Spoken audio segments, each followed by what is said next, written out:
All right, we are live. Hello, everyone. Welcome to the show. Sorry, I know we're this one's pretty late show. How about we are late today. I'm sorry. Okay, but we're all here now. We've got a great show for you, and let's get right into it now. I want to wish Esther Anders a happy birthday. I could not call, but I did text. Birthday. Happy birthday, Esther. Happy birthday, Esther.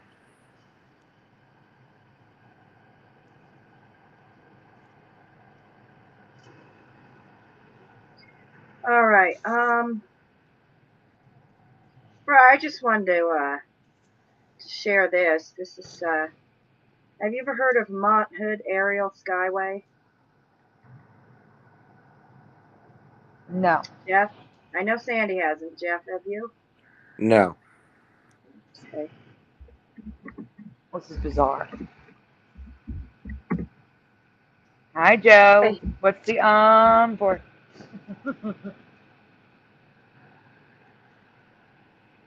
Uh, okay, basically, there is a YouTube video here, The Failure of Mount Hood Aerial Skyway. 1950s it was built. Oregon's Mount Hood apparently was a very tall mountain that there was a ski resort there. You know, skiing was good, popular there, but there was this really insanely scary, dangerous road. Everyone that wanted to go skiing had to take this road. So what they did was they invented basically a train or a train cart. And it's called they're calling it a bus here, but a bus uh, to go on cables for like miles and miles instead of taking this road, you know, that's real dangerous. This is in the 50s. It's all cables. I've never heard of it. It literally looks like a bus. You know, so wheels. Yeah, it was not successful. Apparently, it was around for a few years, and it was apparently really loud. People couldn't even talk to each other and stuff. So, and then they fixed the road to make it safer. So it went out of business. But I was wondering if anyone heard of this. News to me. I mean, these cables, they go for miles. Just ridiculous, giant amount of ways that they went. Apparently, if you go to Mount Hood, you can go hiking, and these things are still standing. uh, yeah, miles. This thing. Absolutely not. It looks Uh-huh. just a bus in the I sky. know. Uh, it's just, this is the first cable uh, transportation way, and nobody's heard of it. So It's I don't know. gigantic. It is. How do It, the it was cables hold gigantic. It fit a that? bunch of people, a lot of people that couldn't talk to each other.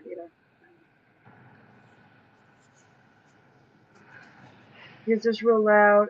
It just wasn't. Nobody liked it after a while. Uh, they fixed the road. It just wasn't successful.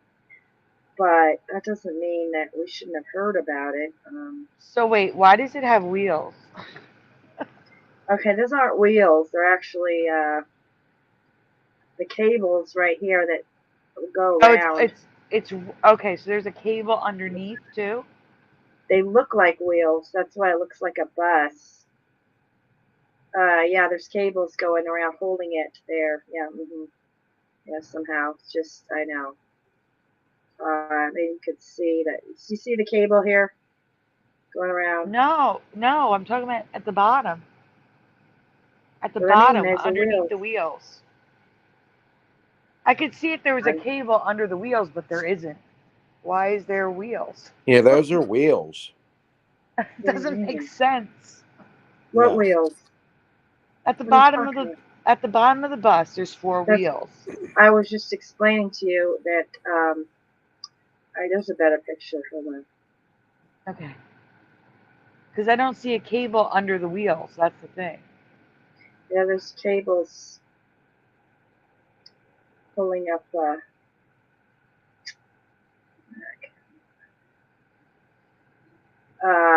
There they are. See these cables? They go around the wheel. This what it looks like a wheel. See? Oh, it's going up to the top. Yeah, it's going up. Yeah, up there too. That's even stranger. Round wheels there. Oh, that's weird. Yeah, that didn't exist. That's BS. Wait. What's that called? Skyway. This is called the Mount Hood Aerial Skyway. No. Because that's a. How are they spelling Skyway? I don't see a Y. Is that an I?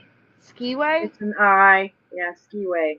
Skiway. Okay. Oh, is that what it is? Skiway. I'm sorry, I'm saying Yeah. Skyway. No, that was my bad. Sorry.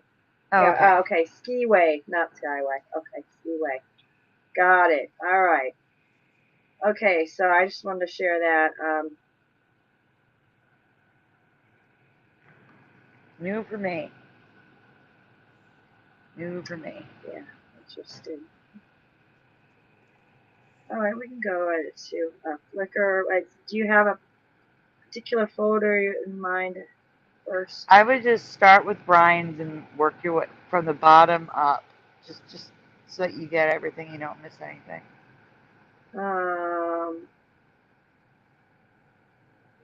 Brian's. It doesn't. Yeah, it has a date and then it says B. That's Brian's. You're CC, he's B. Okay, apparently we did those. How did we do them? You didn't have a show. We had last show. We did those. Yeah. Yep. Me and Jeff did them. Me and Jeff. You weren't around.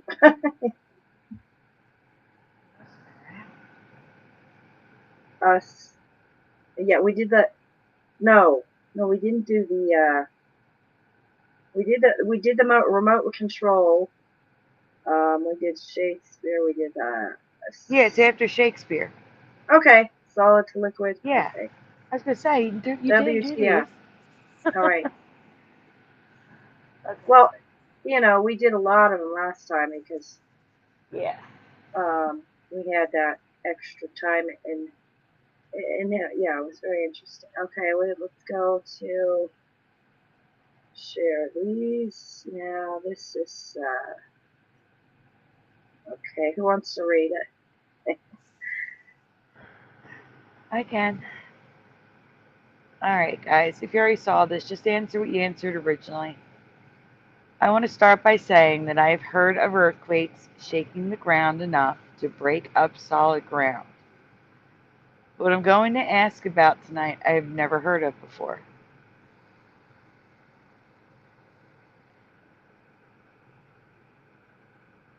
But first, in your past, which word describes solids turning to liquids? Do you remember liquefaction or liquefaction? Liquidification sounds right. There's only 4 people watching. Come on, guys. What do you remember, liquefaction or liquefaction? More late.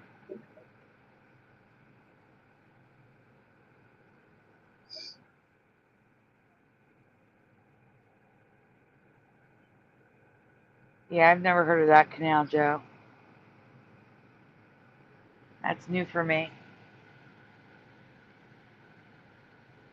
Joe says that he was watching a documentary about a French canal from the 1600s that connected the Atlantic Ocean and the Mediterranean. Really? Yeah. Oh my God. Because, It was called the Canal du Midi, and it was like the Panama Canal or the English Channel. and see, that would have been a big deal when I was in Europe. I never No, it heard was of it. 300 years ago, like 300 years before the English Channel. Yeah, I So, know. That's what I mean. It would have been a big deal. yeah, Never heard of it. no, no one's answering, so we can just move on. I remember liquefaction too. Hmm. Jeff, what do you remember? Liquefaction. Yeah. So, liquefaction is a noun, but liquefaction is the process of converting a substance from its solid or gas phase into a liquid phase. I'm sorry, that's liquefaction. Liquefaction occurs naturally and artificially. Sometimes liquefaction is considered to be the same as liquefaction. However, some authors consider liquefaction to be a misspelling of liquefaction. That just sounds Mandela to me. Really? Okay. So, Sounds wrong. action. Never heard of it. So, in this Yeah. reality, Okay. liquefaction is not really a word. The Okay. only definition I Liquefaction. could That's find, why it's never heard of. exactly. The only definition I could find is on Wikipedia, which states that it's an alternate word for liquefaction, which I've never heard of.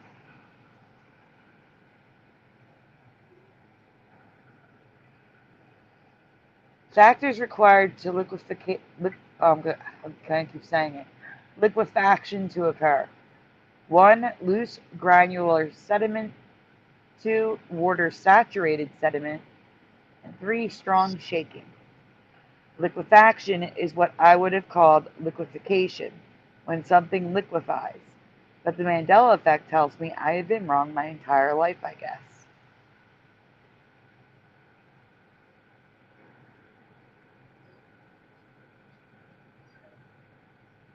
Now that the word is out of the way, let's talk about why I even looked it up. Have you ever heard of earthquakes liquefying the earth, swallowing things whole into the ground due to liquefaction? Anyone No. ever hear of this? If you saw it before, just answer what you remember from before. But for me, it's a big no. No, for me too. It's a big no. I don't remember the ground being able to turn into some sort of quicksand. Oh, and this reality too. Quicksand isn't real. It's not what we think it is at all. Oh no, you So, can easily get out of it. yeah, but I didn't know that. I always thought you can drown in it You could basically. drown in it, right? Just like Atreyu in the But in Never-Ending this, Story. Well, but that but the I horse. learned that you can't. You wouldn't drown in it. No, you'll just reach the bottom and walk out. Yeah. So I don't know. So stupid. And I bet you quicksand is because of liquefaction. If I look it Yeah, up. could be.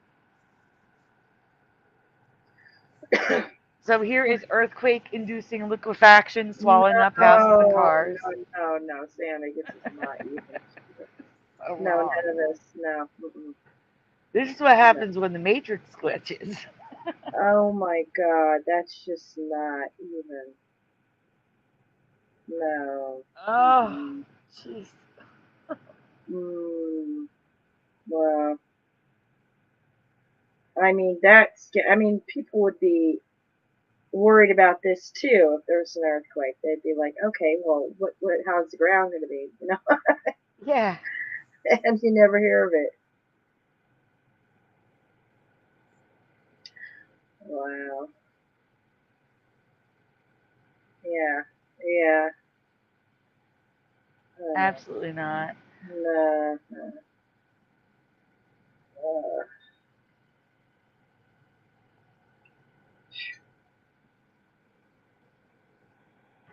Also, have you ever heard of cargo sinking? Cargo ships, again, due to liquefaction. Not only is this new to me, but I've never heard a story on the news about this. But some of the cargo that can cause this makes no sense.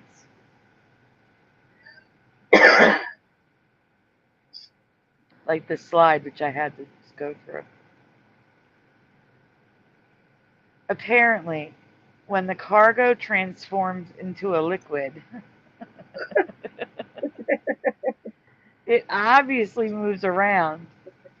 And if it solidifies on one side of the ship, it will capsize the ship and sink it.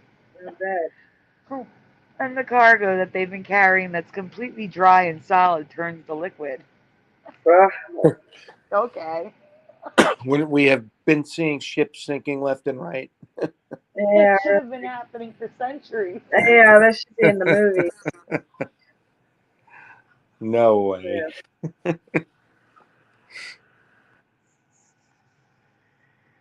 Yeah. Maybe I can believe some material like dirt and clay, but fish?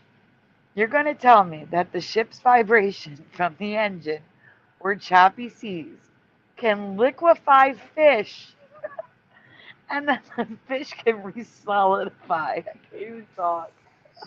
Oh.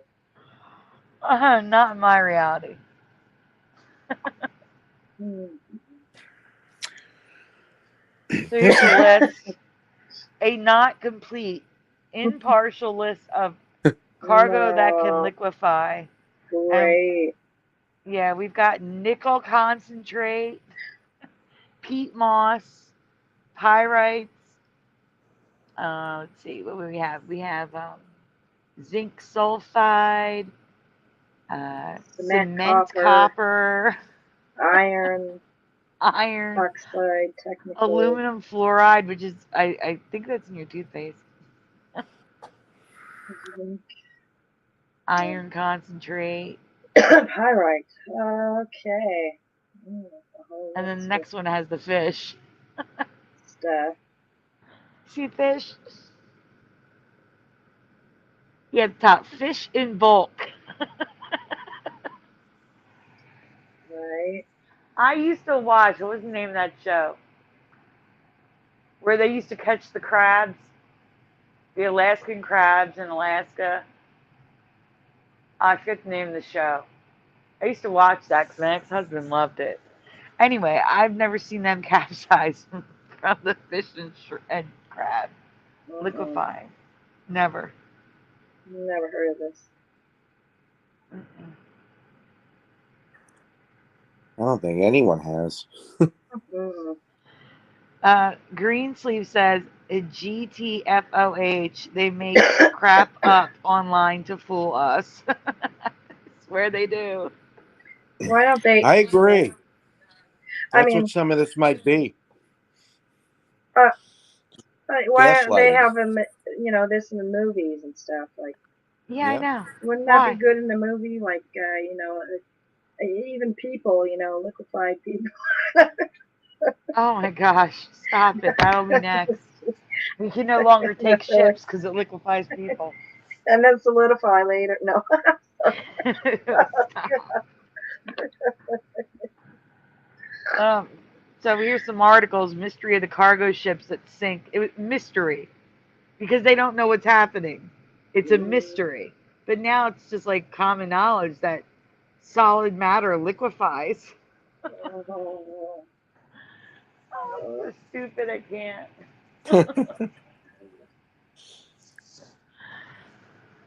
We're in a stupid reality. Oh yeah.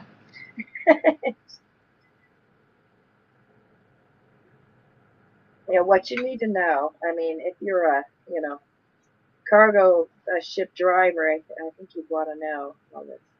Oh yeah. There's like a double bucket test where you keep running it through and banging the bucket down really hard to see if it turns to liquid.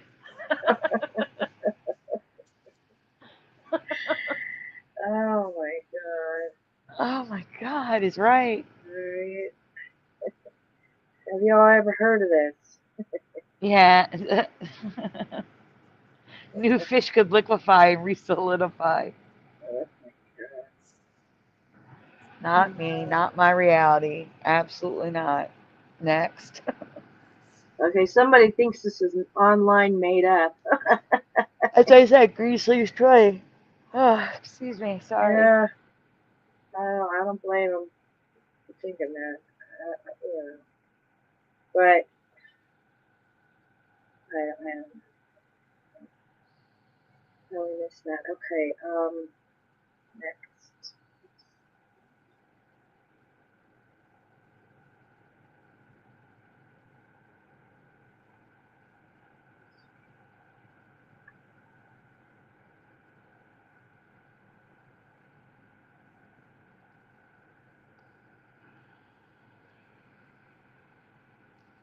Jeff, you want to read this one? It's long.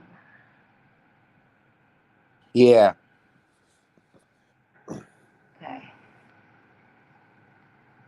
If you have ever watched the 1960s variety sketch show, Rowan Martin's Laughing, you will probably be familiar with some of their now famous quotes. For example, "Sock it to me."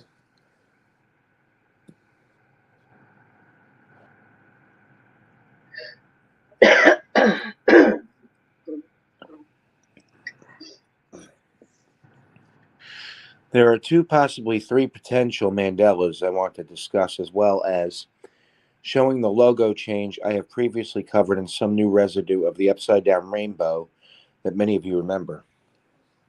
Oh, good. Yeah, Curiouser, this one's for you. Yeah, I remember the rainbow upside down. I know. Yeah. Yeah. Very clear. I'm going to start with the residue. Previously, I noticed that LA was wrong with the A looking like a 4. But now there's a new version in Laughing's history, which is much, much worse. God, that looks strange. This one looks stranger. Uh-huh.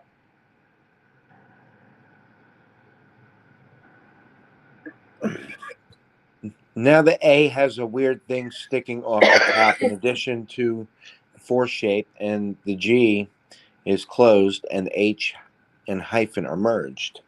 I'm sorry. Look at the L and the A at the bottom here. I know, that's what I said. It still looks like a 4. So And now the ridiculous. G is literally closed. It's a 6. There's a 6 in Laughing. It's horrible. And there's well, I guess. Oh, wait. Oh my God. That's just messed up. 2 H's. Yeah, It looks like. I mean, it do they does. really have to have you know, this here for an I, a line? No. No. God, that looks alien. Look It at that. does. What 2 H's looks like to me. Mm-hmm.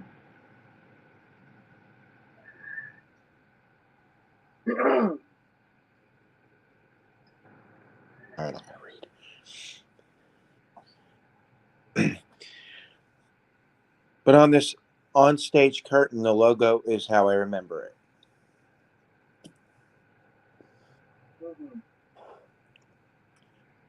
That's normal. That's the way it should be. Yeah. Yep.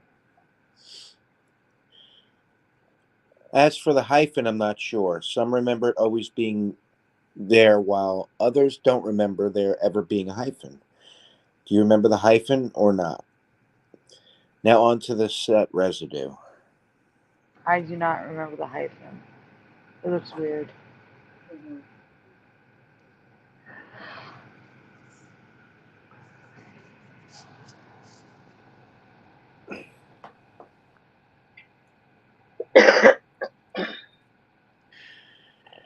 Here are 3 different sets with upside down rainbows, but look at the sports. The S is the current reality rainbow, and the rest are the upside down rainbow, which is Oh weird. my God. Yeah, so the first S is No. normal, is the current reality rainbow, Oh and ports is no. the other way. Oh my God. So I think someone put the S upside down. That's the only thing I think of. Yep. Yeah, because the other one isn't like that. I know. Okay, yeah, this is how I remember the rainbow. Yeah, and every time I see it, it just looks right. Anyway. Alright.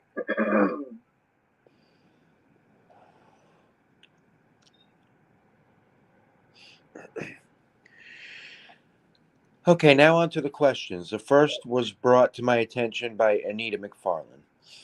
This is a two-part question. 1. Complete the quote. You bet your sweet blank. 2. Was this quote said on the show sometimes or all the time or one time?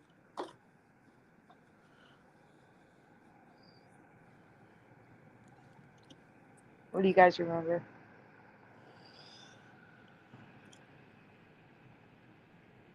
Curious or Jeff, do you guys have any memories for this? I don't know. You bet your sweet Bippy was the quote. And it was said all the time. Mm-hmm.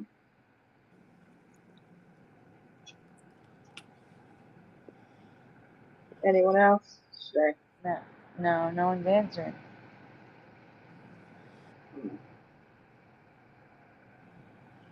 Okay.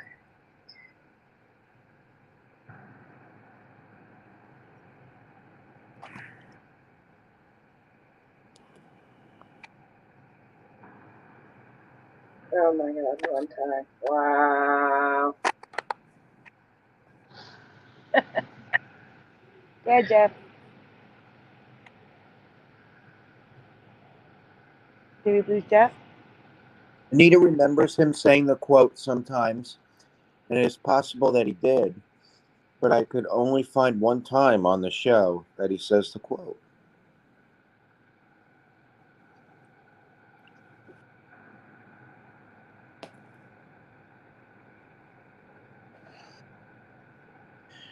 Anita also remembers the quote as only you bet your sweet Bippy, but the internet remembers it as you bet your sweet Bippy I did, or I would.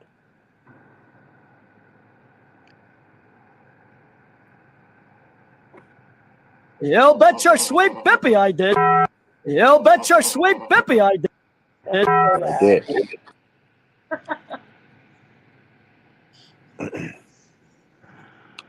But even stranger.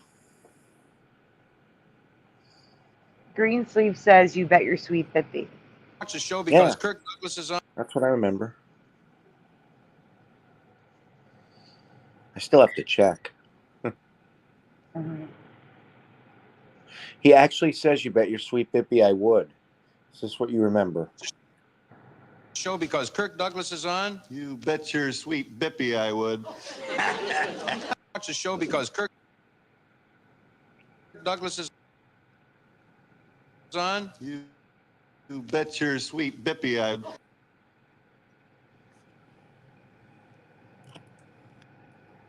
I don't remember the I would.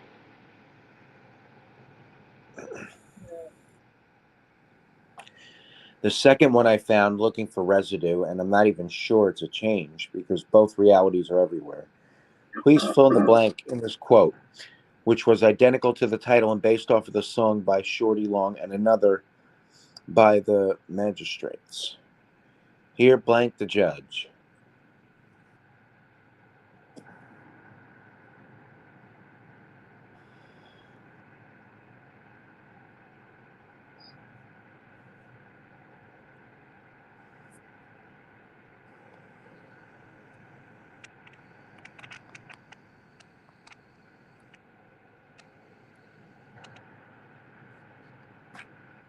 Greensleeves is guessing comes.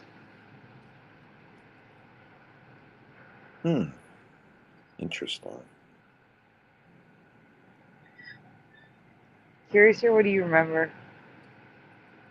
I don't remember, but I would guess comes too, but I don't know.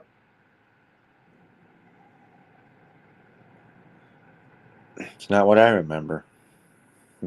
I know.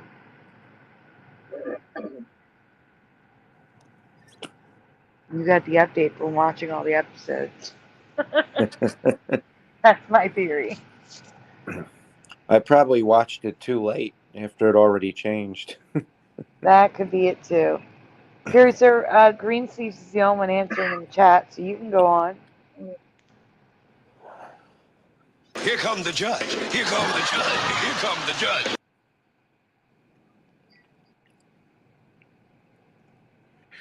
It was always Here Come the Judge in my past, and like I said, it still is sometimes. It's also sometimes Here Comes the Judge. You said Which do you backwards. remember? Yeah, I said it backwards. It's Here Yeah, Comes you the did. Judge. Sometimes it's Here Come the Judge. Yeah, he says, "Here come the judge." He always says Here Here comes Come. the judge. Here comes. Huh? I think that's an Ebonics thing Your with Ebonics him. didn't happen until the 80s. I don't know. They started calling it Ebonics in the 80s, but it was always like a slang way they would talk. Here comes the judge. Okay, you would know, Jeff. I don't know. I just remember that movie too. Okay, the same with Same with Sammy Davis Jr. Yeah. Because here comes the judge. Because here comes the judge. Because here comes the judge. Yeah, Joe Bloor's right. Southern slang, old While you're English. asleep, you better give him a nudge. Everybody look alive, because here comes the judge. It was always comes for me. Always. He once said, "It's questo d'angele, e quello d'Olfala, a Soccotamencia, here comes the judge." Now, he's on the show, and he remembers Here Comes the Judge. Okay. Yeah, I just think he wow. wouldn't say it like that. That's the thing. Why not? Why For the wouldn't he say reason the words that are said? he wouldn't be talking in a slang kind of way. Whereas Sammy Davis Jr.'s character, he was supposed to talk in that kind of way. But you're not getting it. This is based off a song. The song changed.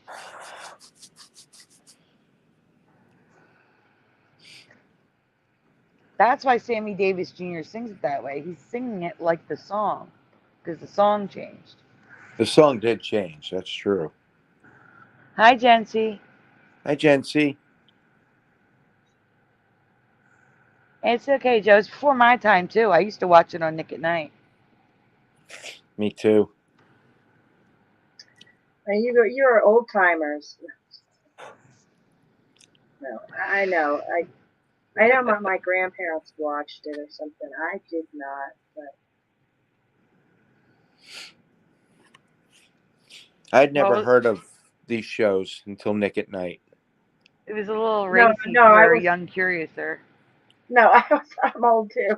Believe me, but I don't know why. I didn't get into it. So look, I want everybody to notice. Wait, can you go back to that slide for a Okay. second? Sure. The title of all of the albums are "Here Comes the Judge," and he sings Yeah, "Here yeah. Come." Exactly. It changed. This is residue. Mm-hmm. And that's why Sammy Davis Jr. sings "Here Come the Judge," because he sings Yeah, "Here Come the Judge." It was comes. I'm sorry, Jeff, you 100% got an update on that. I really Even believe watching you did. it in the 90s? Because I remember that. Yeah, I think it probably changed then. Very. Probably. Hold up. Finally, All what right. started this whole rabbit hole? Artie Johnson's character. Wolfgang the Nazi. What's his famous quote? What was that Very word? Very. I've been blank. saying that word all these years, and suddenly I got a blank. Very implicit. That was a perfect skit for this. Good job, Artie Johnson. So I remember very interesting but stupid every time. And then he would go into a monologue or dialogue if there was a guest. Go ahead. I loved this skit as a kid. It always started with very interesting but stupid. Wait, go back. Sorry. Then he'd go into a monologue about the skit he'd just seen, or a guest would pop up, initiating a dialogue between the two.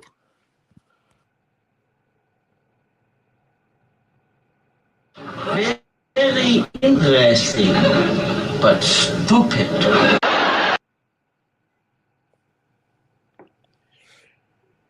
But in this timeline, he only said very interesting but stupid just one time. This is so wrong. Here's a compilation starting with the one that he says, but stupid, as well as clips with what he says in this reality, which doesn't line up with my memory at all. Very interesting, but stupid.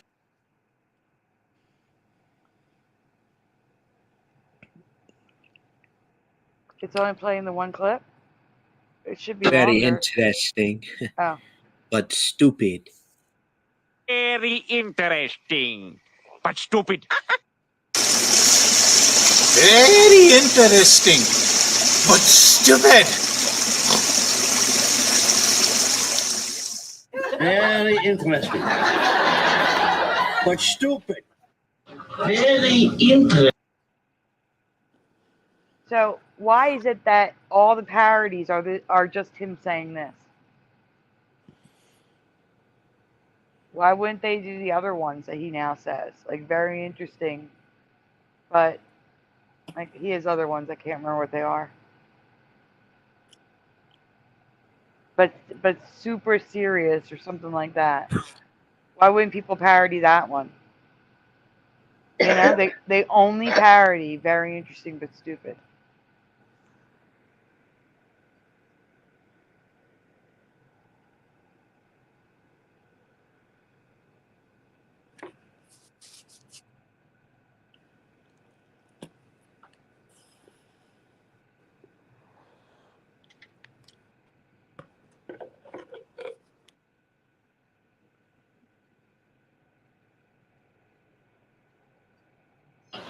Ladies and gentlemen, here with the future news is Rowan Dan Rowan.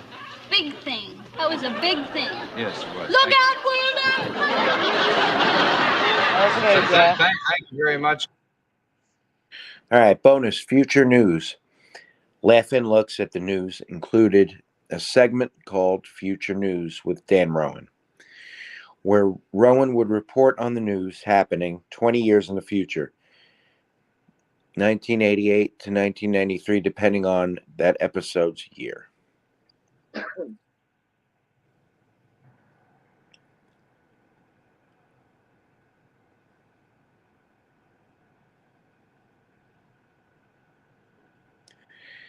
Everyone talks about The Simpsons foretelling the future, but we can also add Laugh-In to the list of future predictions and television shows coming true. A little more serious news. Here's the news of the future. Night. Well, that's infectious. Berlin, 20 years from now, 1989. There was dancing in the streets today as East Germany finally tore down the Berlin Wall. Joy was short-lived, however, as the wall was quickly replaced with a moat full of alligators. Item, Washington, D.C., 1988. President Ronald Reagan today denied once again that he is a candidate for the office of governor of California. They did not replace it with multiple alligators. Well, I know. I explained that. Well, not exact. The places people and years are. The Berlin Wall came down November 1989, and Ronald Reagan was president in 1988, 1981 to 1989. The only things incorrect, the alligators and his second run for governor. Listen to them laugh at the idea of him being president. Yeah. Mm-hmm. There's some pretty good 20-year predictions. Yeah. Pretty good. Hi, Sweet Connie Joe. Welcome. Hi, Sweet Connie Joe. Hey, welcome.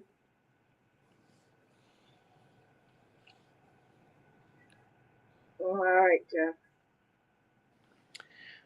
Amazing, huh? Were any of these changes different from what you remember? With this many changes, I would bet there's even more, which we have yet to find. The 5 years of laughing episodes made. So keep looking, everyone.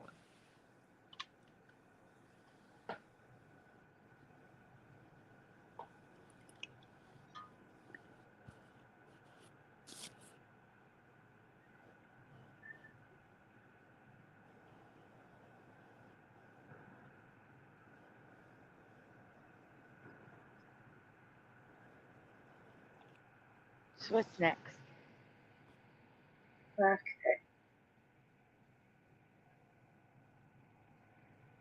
I'm jealous, sweet Connie Joe. We have not had snow this year, except for a couple flurries. And now I don't have to worry about driving, so bring on the snow. All right. I guess I'll read. Landline telephones are rapidly becoming obsolete in our wireless world. For these possible changes, I need you to think back to when every household had a wired home phone. Yeah, ours did.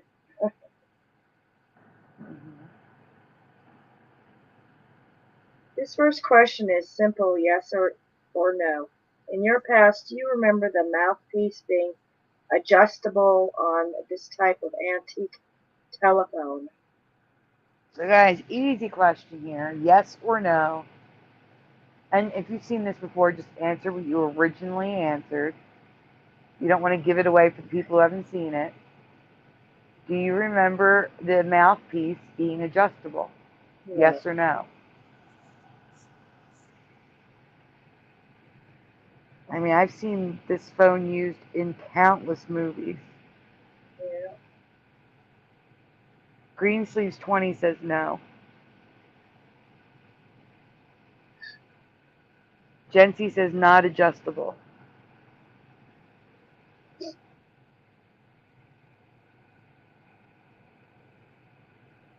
Joe Bloor and Sweet Connie Joe says no.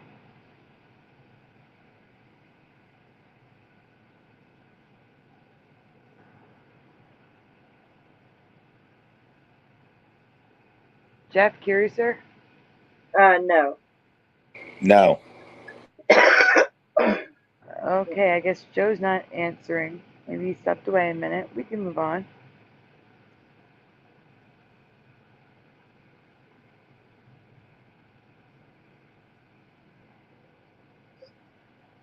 Oh, in all the ones I've seen in movies, TV, and even in person, I have never known the mouthpiece to be adjustable by a long retractable metal tongue. Have you? No. Oh my god. Yeah, Yeah? absolutely not. No, no, no. No. Jency says, wow, never saw that. Cool. It is cool. It makes sense because people are different heights. But I purposely remember in movies women standing on their toes to talk into it. Why would they need to do that if it was adjustable?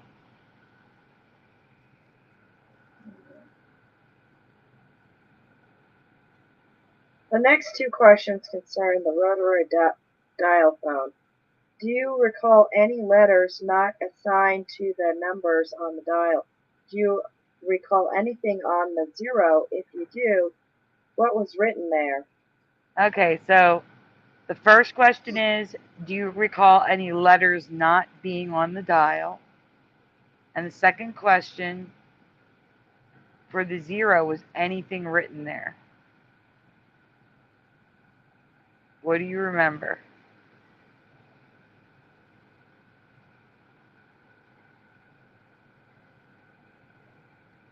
Assuming that you've used a rotary dial phone. I mean, I don't know that I would have used one if my grandmother didn't have one, you know? So.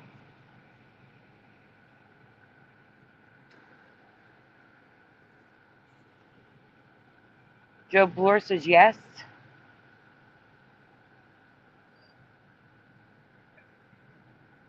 Or maybe that was for the previous question.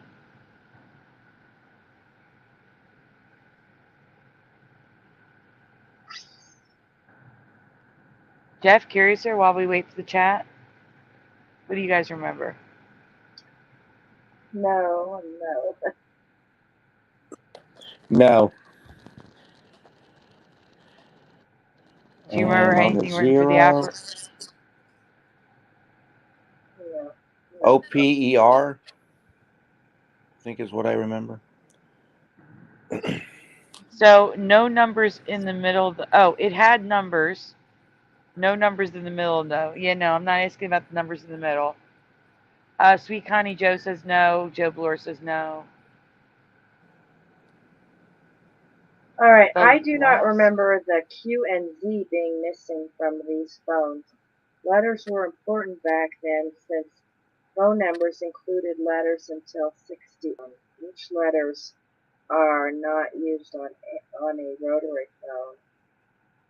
There's Q and Z. Right. Apparently had no Q or Z. Well,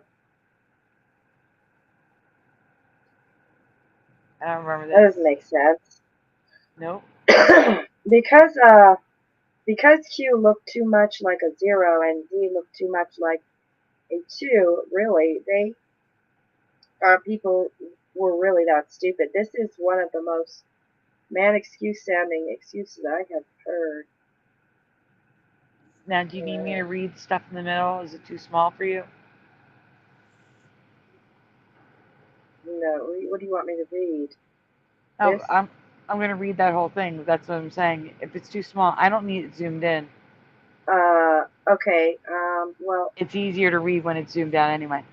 All right, there was concern that people would have a difficult time remembering phone numbers when they became longer than 5 digits.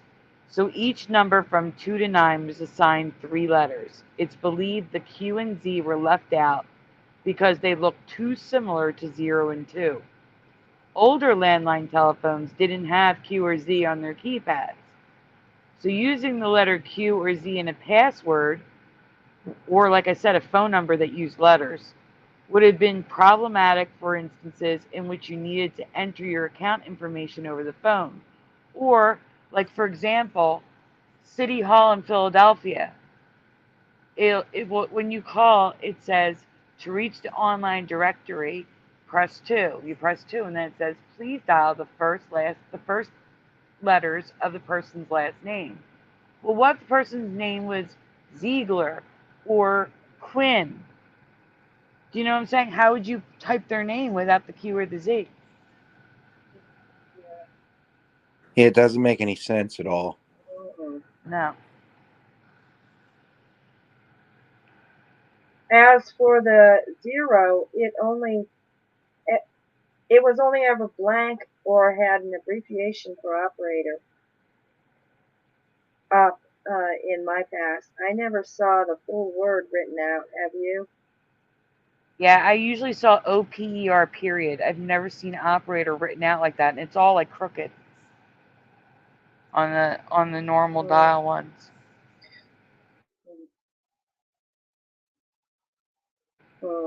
Yeah, that's weird. Doesn't look right.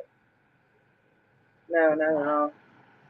Alright, another question involves the rotary dial with the numbers on the outside of the dial. Do you remember anything in the finger holes? If you do, what do you remember? So, yes or no, do you remember anything in the finger holes? If it's a yes, what do you remember?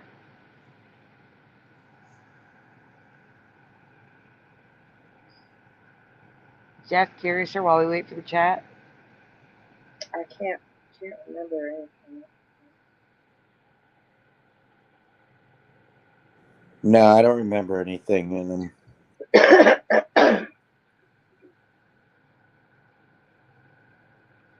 No, the numbers, I say when the numbers are on the outside of the dial, not in the finger holes. There were models with numbers in the finger holes. But I'm specifically speaking of a model like this where the numbers are on the outside. Sweet Connie Joe says, no, I don't.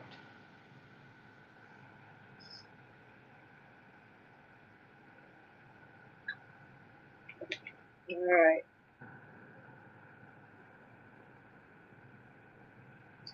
Whenever I'd see or use these phones, they'd either have the numbers or nothing in the dial's holes. And while I can find a couple like I remember, the majority have dots, triangles, and other random shapes in the holes. Do you remember this? It's all I see now. All I see are those dots. Oh wow, no, no, never, no, no. Oh, that's weird. Absolutely not. No way.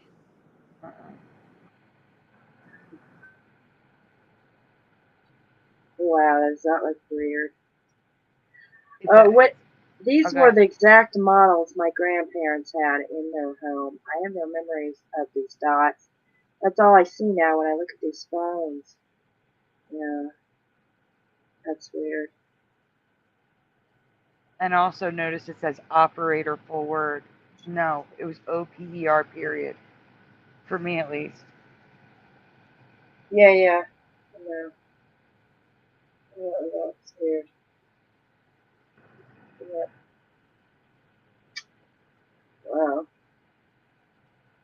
So obviously this is current reality. You can see all the dots. And, I mean, it's even in the older style wooden phone with the dots. I can't. No. Oh my God.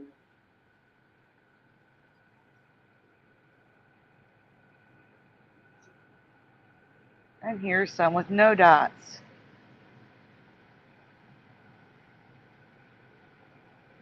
Mm-hmm. I had to get some drawings because they're very rare. I would say I have 9 out of 10 have dots. Yeah, wow. I have also never seen this 1957 Daisy style rotary phone before. Have you? It wasn't the only style, so maybe it wasn't popular or it wasn't shown in any film, so it could just be implied. It just looks ridiculous to me, though. Oh my God. No, thank God that wasn't too out there. But no, I haven't seen that. No way. Now into the fun stuff. Have you ever seen this before? No. No. No. The Ericaphone Yep. was designed by Ericsson in 1940, but was sold in 1954.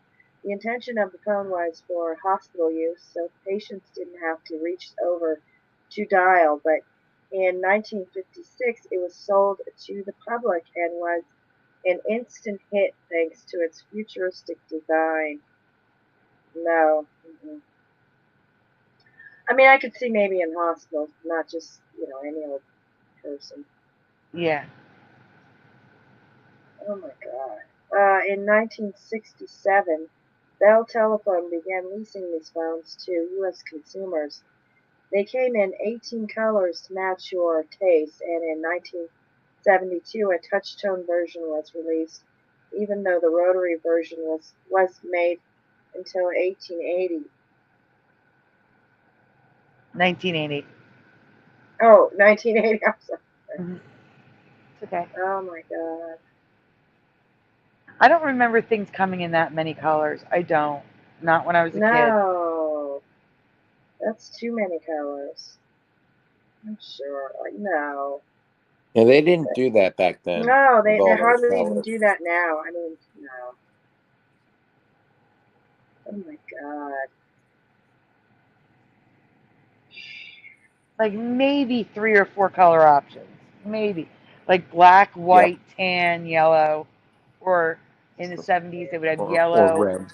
that orange, olive green, and No. brown. Right. There's Yep. no way this existed. No. That's too small of a phone. I mean, this could have been used in the 80s,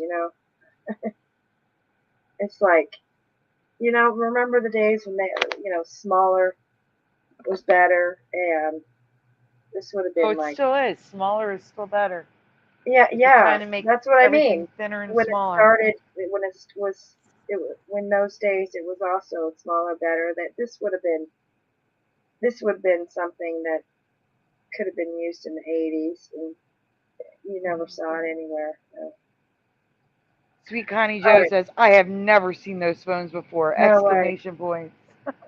No, these are alien phones, guys. No. So you're looking at The Twilight Zone, Men in Black. These have appeared in many movies and TV shows, including Great Balls of Fire, Men in Black, The Twilight Zone original series, and most recently the 1915 remake of The Man from 2015. Uncle. And so, how is it that I have never seen this phone? 2015 remake, not 1915. Oh, 2015. Oh, why do I keep doing that? Oh my god. It's okay.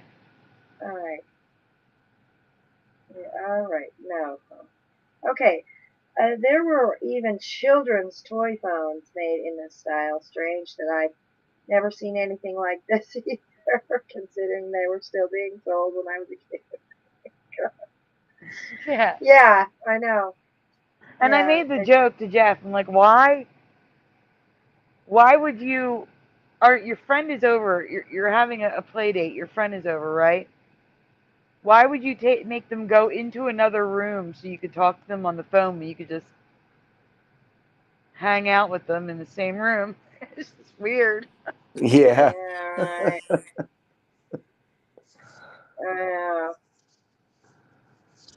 That is weird. This phone was popular enough to inspire the Bell trim line and have copycat versions made, but I have never seen this phone in my life. Have you? No. So wait, the one on the left, the yellow one, it's got the rotary dial on the bottom, but buttons on the top. Oh. Best of both worlds, I guess. Mm-hmm. That's a knockoff. That's even more ridiculous. Why would they have both? I have no idea. For those who like the annoying retro style of doing it, you have a choice. Yeah, it seems like the button ones are faster. Excuse me. All right. Wow, these are just crazy. Oh my god. Oh my god. No.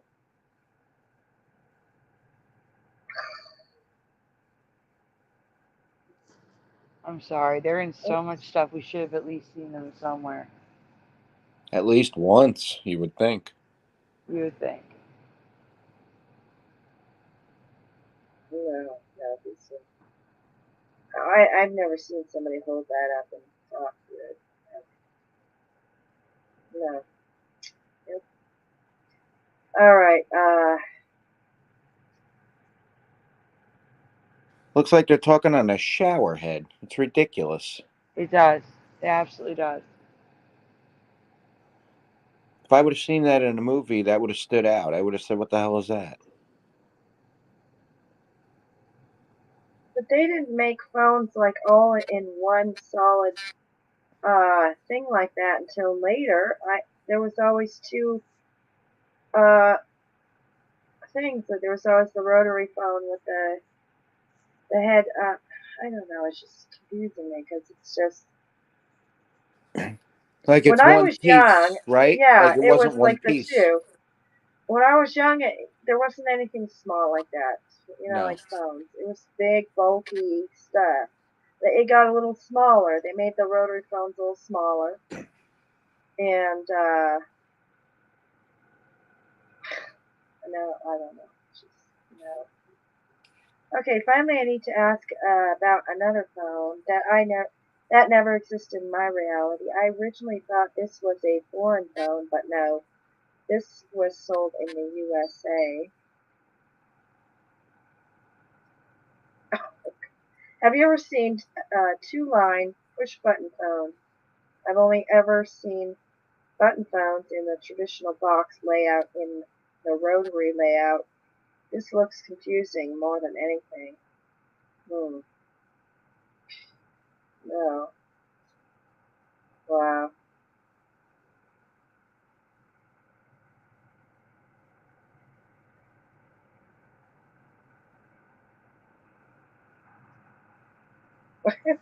Jeff, Jeff? look at this phone. Oh, Oh, no, I don't think so. no. No way. Are any of these phones or features new to your reality?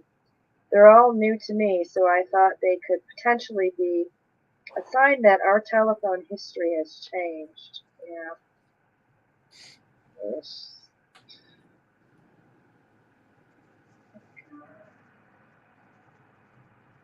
No way.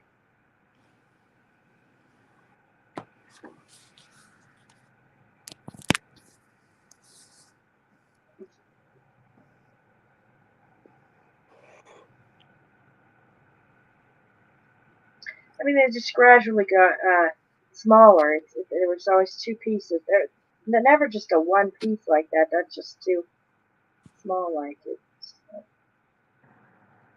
It's not right. I agree, it's not right.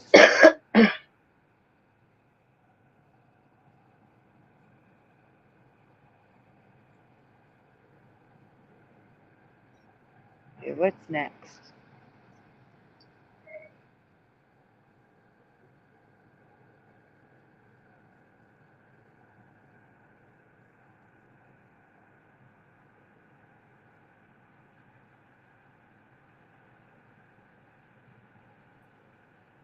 Okay. Who wants to read? I'll read.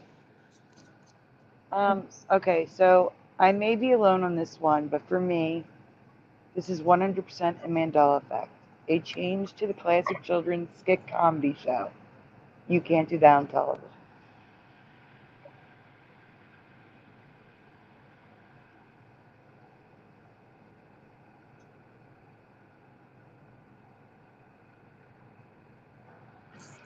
One second. During the show, the cast would frequently have something dumped on their heads.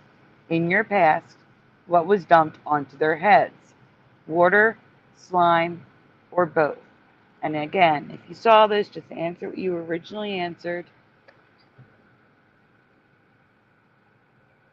And if you don't know, I don't know. It's fine. You're welcome to answer. I don't know. Sandy, you just got slimed. I know. So Sweet Connie Joe says slime.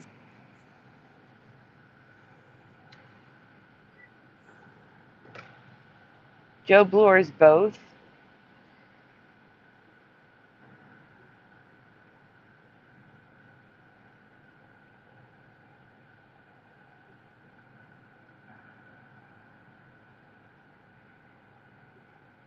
And Jeff, I know you have the current reality. And Curious, you don't remember this, correct? No. All right, well, we only have two answers. We can move on. Yeah, I remember both very clearly. I watch this all the time. Although the water didn't happen all the time and not in every episode. I used to watch this all the time. And for me, there was never any water. In my past, it was only slime. I have no memory of them having water dumped on them, but I do remember them getting pies in their faces too. What show is this? You can't do that on television. Oh.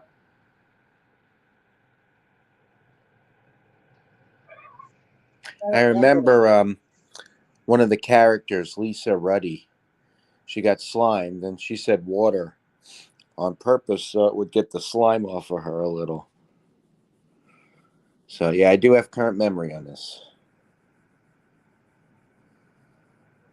Yeah, Curious. I'm not reading. Who's reading? I already read it. Oh, you read this? Yes.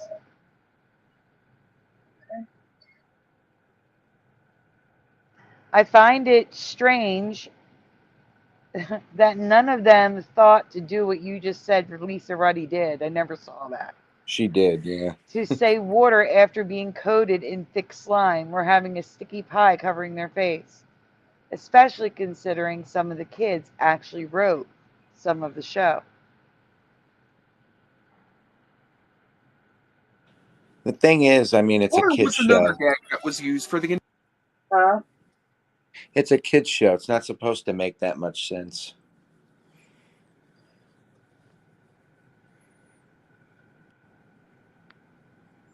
You want to play it and then I'll read? Alright. Water was another gag that was used for the entire run of the show. If someone said the word water, they would get a bucket of it poured all over them. There were a few clever moments where someone would say H2O or agua to avoid it. I have no memory of that whatsoever. Like I said, maybe it's just me. Maybe I missed the water episodes, but there are some strange looking maps from the sets that I'd like to get your feedback on. For me, it was only ever slime, though. Never water. So these maps are out of order, regardless. I can't decide if this is a close-up of a weird Australia or Africa with significant portions of Europe missing. I do believe it's Africa, though, due to the shape to the right, how it like slopes down to a point. And it looks like half of Europe is missing. It's such a weird map.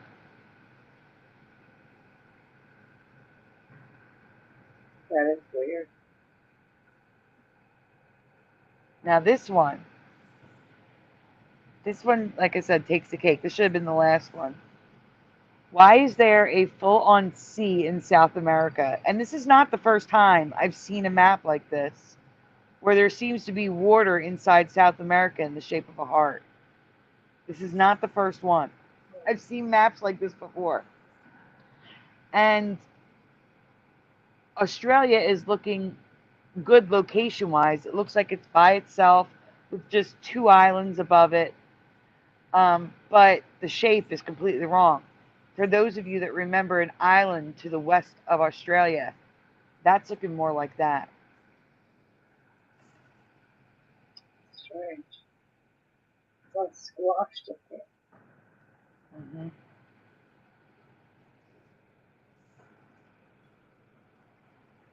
So there's a really weirdly shaped South America on the left, and it looks like it's snow covered at the end, which is really strange.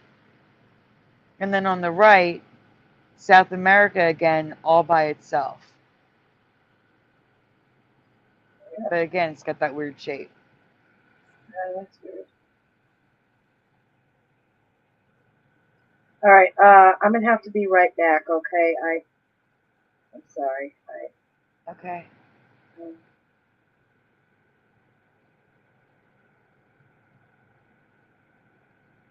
Jeff, you want to do a shout out while we're waiting for her to come back? Or you want me to do one? Yeah. So let's see who we got here. We got Joe Bloor, me, Sandy, Greensleeves 20, Gen C, Sweet Connie Joe, and I think that's it. So we got some lurkers too. Yeah. There might be someone at her door. That may be why she had to run. Oh, wait, you said Greensleeves. I'm looking to see if we missed anybody from earlier. No.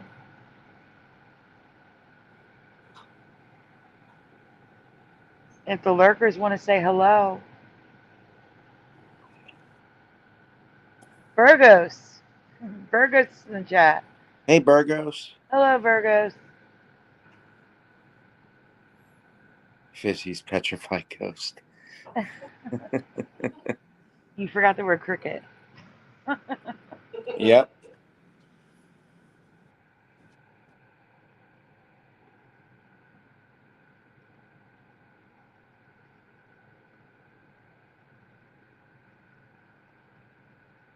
Well, it definitely wasn't off screen. It was definitely on screen with the water and the slime.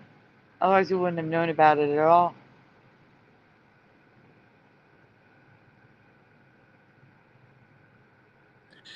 Now, even though I remember it, what you said makes sense. They should all have said water after they got slimed or got a pie in the face. That would have made more sense. It would But have. then again, it was kids writing it, so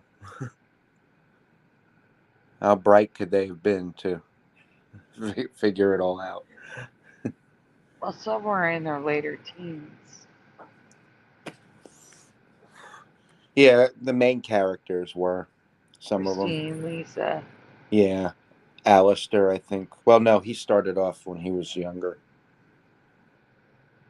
Adam was one of the writers. Adam, yeah. And they had Alanis Morissette on there for a few episodes. Yeah, just a few. She wasn't a good fit. Yeah.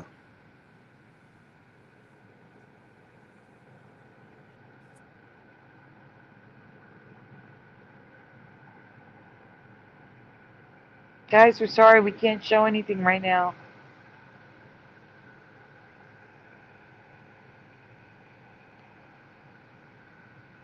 Oh, Joe Bloor says, nah. Fizzy said she was talking to a ghost on Dan's last stream. The next presentation, Jency. We can't show anything until Curiouser gets back.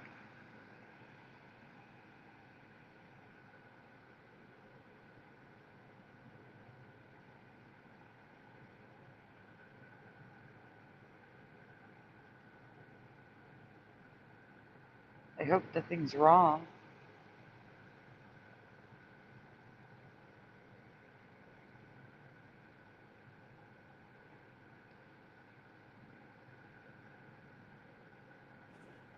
Welcome, Lynn Bomar.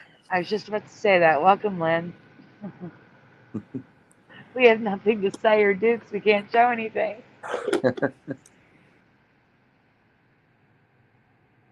Actually, we do have something to ask. I'm going to put a presentation together for Jeff. Jeff, why don't you ask them about that drink? Ask them to spell it. Oh, yeah. Okay. Does anybody remember the drink called Mystic? And how do you spell it?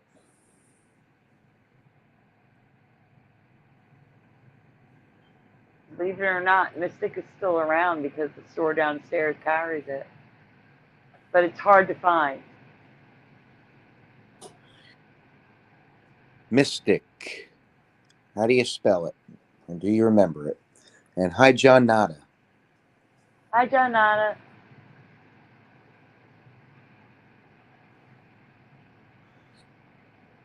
And now we have Fizzy's chirping and burping pale ghost.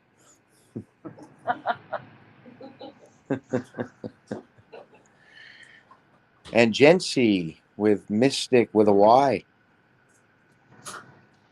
Mystic with a Y. Mm-hmm. Mystic for me, says Joe Bloor with a Y. Yeah, that's what I remember too. That is what we both remember. Yep. But that's not what it is. And since we can't show you, I'll just write it in the chat. It's now what you would think it would be since it's no longer with a Y. I'm back. Hi. Hi.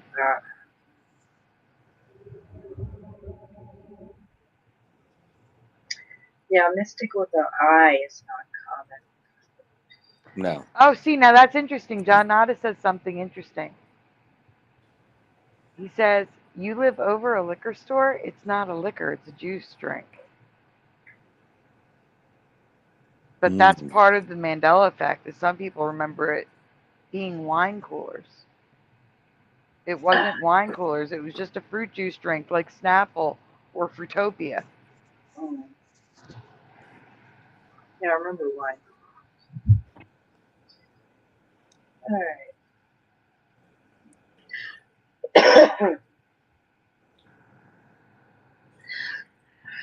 Okay, who's reading? Jeff. Can I read the next one? Sure. All right. I'll read. Okay, Boston, Massachusetts, downtown, and the harbor. Boston, Massachusetts is home to so much American history, and one of these historical places has changed for me. What is the name that you remember for the oldest park in America and a 1996 TV show based in Boston? The Boston starts with C. Or just Boston starts with C. Or Boston the C. C. Those are all the names they use.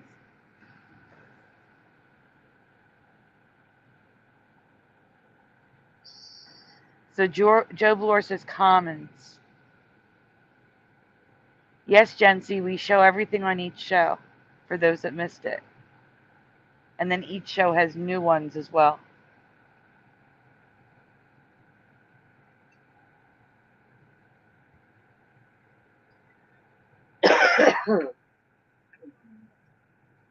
Believe it or not everybody watches Curiouser show that watches Brian's show, that watches Dan's show. Some people watch all three shows, and then other people only watch Brian's or only watch Curiouser's. All right, tell me when to go. We have Commons for Joe Bloor, Commons for Jency.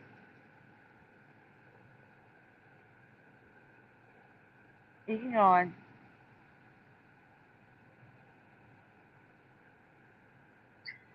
I added the because I saw some residue with it added, but I do not remember the in front of the name. But both the place and the 90s TV show were Boston Commons in my past. But in this reality, it's always been Boston Common. Is that your memory?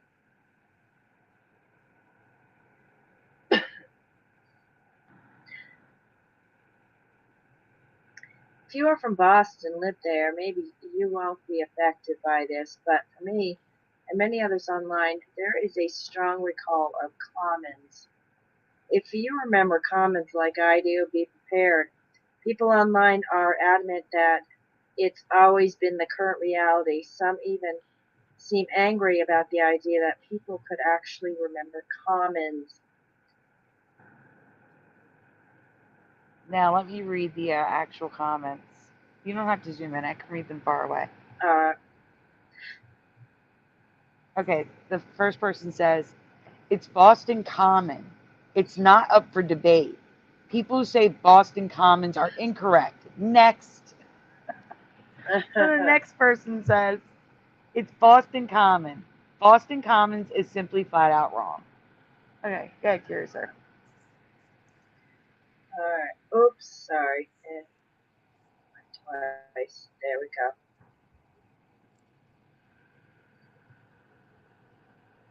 go. Alright, these are all common. I've never heard Boston Commons. Oh, you want me to read them too? I thought you were going to read the bottom, but okay. It's sometimes erroneously, wrongly referred to as Boston Commons. Common, I'd never heard Boston Commons. The city's website, Wikipedia, the Freedom Trails website, Friends of the Public Gardens website, the Frog Ponds website, all of them refer to it as Boston Common. So that's the name that I learned to use. I'm not originally from Boston. Did I learn it wrong? Why is it doing that? I don't know. Okay, Boston Commons. And then someone said the common, no ands, ifs, or buts. And as we know with the Mandela Effect, once it changes everywhere. So that person's comment, it's this, and this says common, therefore it's common. No. Boston therefore it's changed. Boston Commons. Boston Commons. Boston Commons, yeah, it's all over too, so this makes sense. Sheesh. I don't understand this. A Boston Common here. Then No. That's Common cut off. chicken. It's cut off. Oh, You it's can cut see off. that. Okay. Boston Yes. Commons. Mhm. Boston Commons. Boston Commons.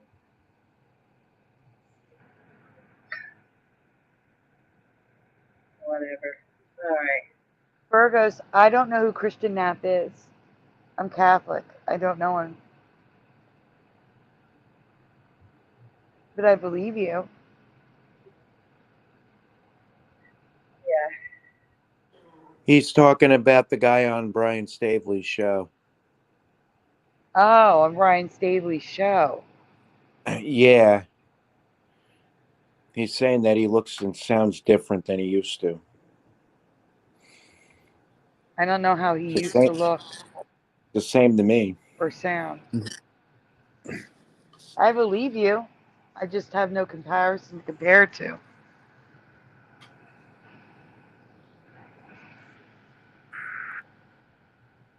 When you Well, said there's looks a like a different Christian than me, I was thinking Christian the religion. Okay, there is one more thing. I have a genuine question. I couldn't find any info online for this, but I've never heard of this before. I honestly do not know if this is a Mandela or not something, or not, so I'm throwing it to you.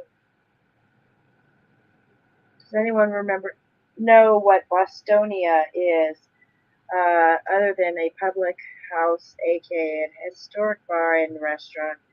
Because I cannot find anything else in the words significant in relation to Boston history. And speaking of Brian Staveley, I consulted with him about this presentation. He's never heard of Bostonia either, which is They very call strange. Bostonians the people, but this is something else. Yeah, this is Bostonia? different because What Bostonia, language is it? it's not Latin. You'll see why I checked Latin in a minute. Go to the next slide. I can tell you what it's not, though. It's not the original name of the settlement, which is what I believed had to be the case. Boston was originally named Tremontaine, or Three Mountains, named by the Puritan settlers. Jency, I already explained to you. We cover them again for the people who haven't seen them yet, because not everyone watches all the streams.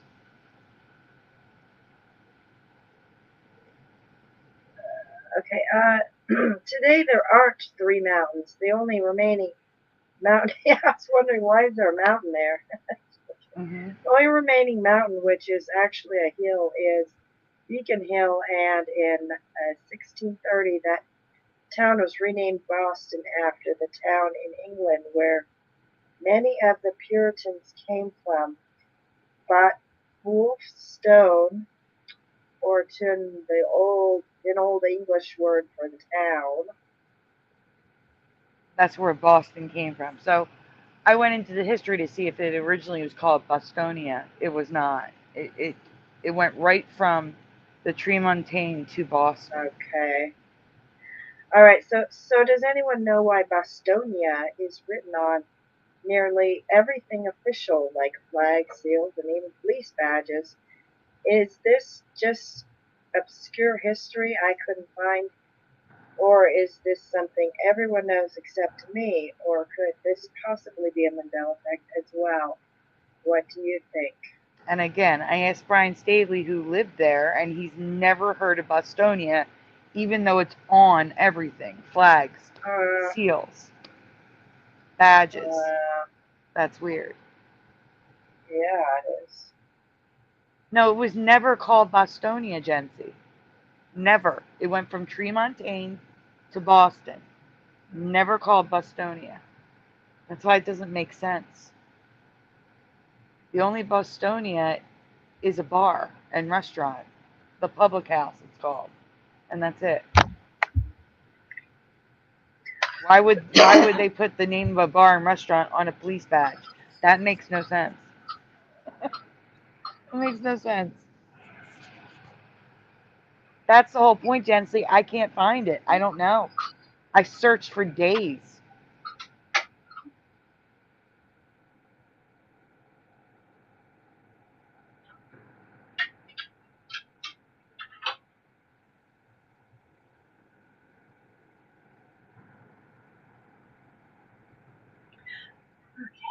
Up. Okay. So Jeff is up on the next one, whichever one it is.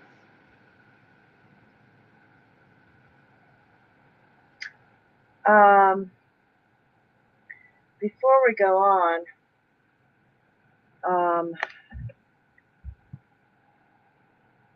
I have a story that I'd like to tell, or Okay. something interesting happened to me. I wanted to share with everyone. Well, I was at work at the store, and there was a couple, or there was a few like teenagers. I don't know. They may have just been young people. I don't know if they were teenagers in their 20s or what. But anyway, they were looking at the stuffed animals, so they were looking for more stuffed animals. So I went and showed them in the store where they're located at, and there's one of these certain kind of stuffed animals that I was trying to show them. One had a, and then they turned and looked. There was one was a narwhal, and they said one of the kids there, took the narwhal, was looking at it, and he said, I had a friend who was in class one time, and when they were talking about narwhals, and the teacher said, no, those are fantasy creatures like wizards and fantasy. And the kid said, his friend said, no, those are real animals. And he was trying to talk about the narwhals, telling the teacher how they existed. The teacher got so upset with him, she kicked him out of the class. That's ridiculous. Yeah. What? Yeah, she said, no, those are fantasy creatures. Well, she's definitely affected. This teacher was affected, yeah, definitely. So, yeah, so this person, this kid in the store was telling me this, and I didn't get to talk to them very long, but yeah, I thought I'd share this with you. It was like, wow, I know, I could see where she would think those were fantasy, because fantasy creatures now are real creatures anymore. Seriously. Yeah. Crazy. Anyway. Go ahead, Jeff. Recently, I've shown you that our oceans are glowing everywhere, from dinoflagellates, single-celled plankton, Pyrocystis, what is that? Noctiluna. Algae, and teeny shrimp called ostracod. But there's more.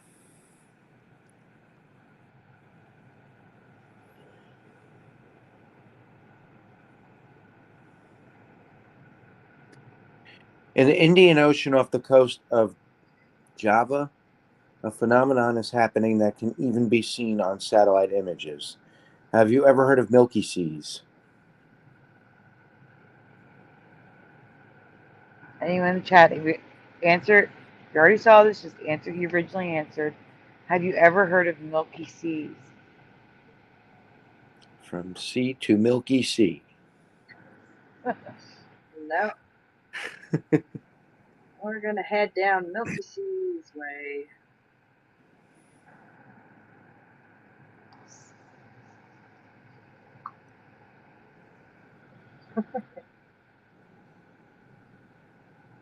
There's no answers in the chat unless my chat is. Oh, my chat wasn't updating. Sweet Connie Joe says nope. John Nada, no milky seas for me.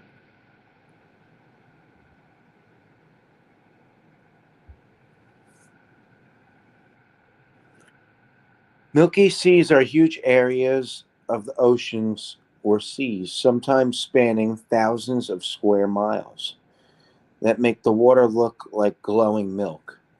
And until August 2019, no one had captured them on camera before, with the exception of satellite images.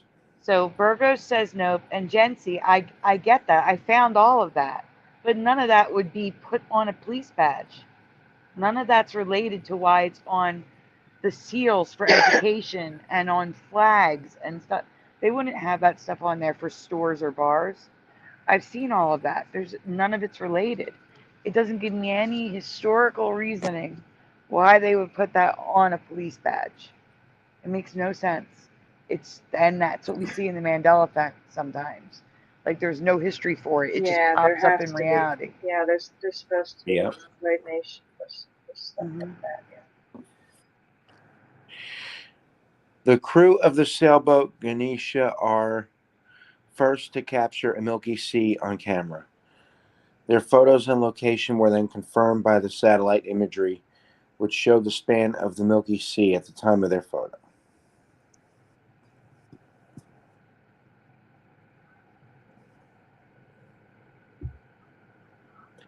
Researchers have known about the Milky Seas for some time, but the only images available were from satellites, so they could not say for sure what was causing it.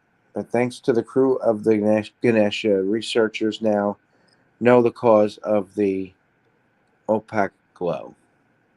Opaque. Opaque glow.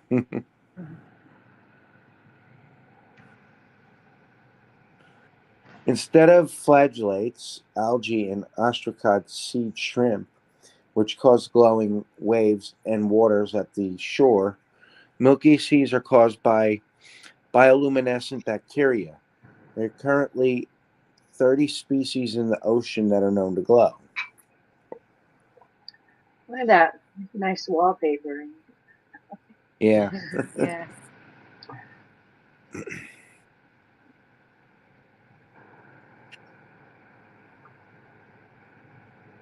But we have known that bacteria was the cause since 1985. A research vessel took a sample of the Milky Sea, determined it was Bacterium vibrio. What is that? Previo Harvey. Harvey. Given the Arabian Sea its glowing milk appearance, but suspiciously no photos were taken. Maybe the tech wasn't available at the time.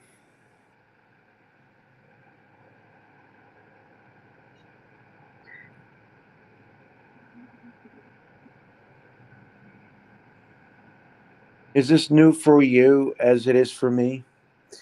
We've supposedly known the oceans could glow like this for almost 40 years, yet I've never heard of this, even after researching bioluminescence just a couple months ago. Sounds shifty to me.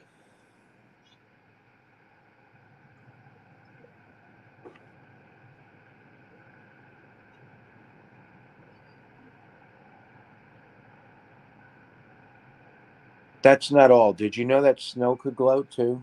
No. Absolutely not.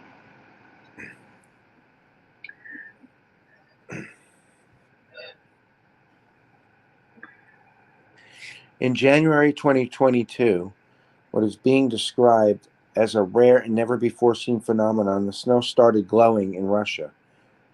Scientists mostly agree that this was caused by core pods falling with the snow, but some believe it's bioluminescent algae.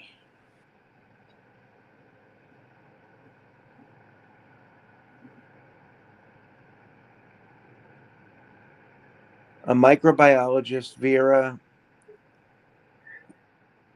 what is that? Emelianenko I know I had trouble saying it too. It's good enough. spotted the glowing snow while out for a while one night. She said the glow was both on top and under the snow, and she could make it glow brighter by touching them, which led scientists to believe these were core pods and not algae. Yeah, it would be nice if it snowed glowed when you're driving. Wait a Right? minute. Jency is saying that Russia never had snow. Russia's in the Arctic at the top.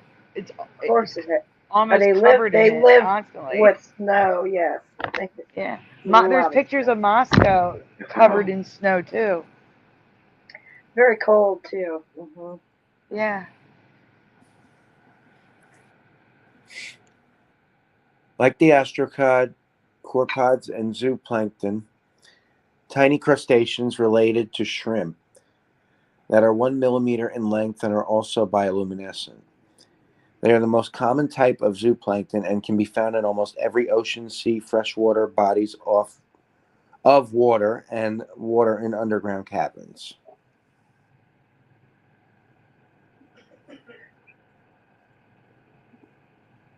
Wow. The location where this occurred is in the Arctic near the White Sea. So some believe they washed up on the shore, but others believe they were picked up with the storm and came down with the snow. Whatever caused this to happen, snow glowing is now a thing now in this reality. Oh my God. Wow.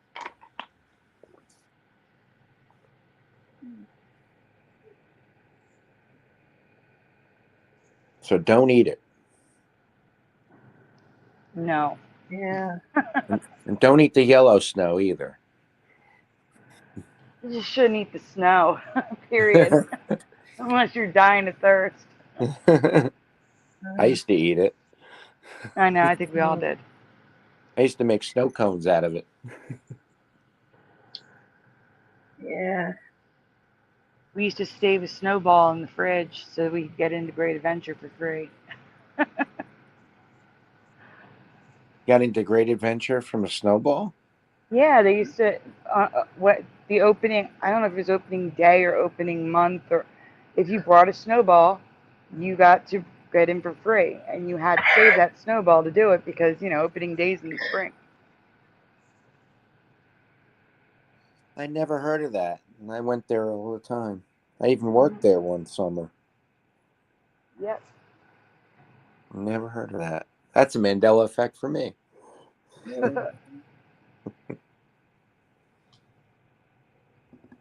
Gone with the yellow sun.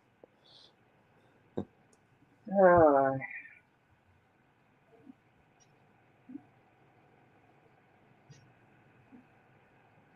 Here you go. February 1st, 1992. Stick a snowball into your freezer and save it for a free admission to Six Flags Great Adventure Amusement Park on opening day. It was only on opening day. Still never heard of it. That's weird.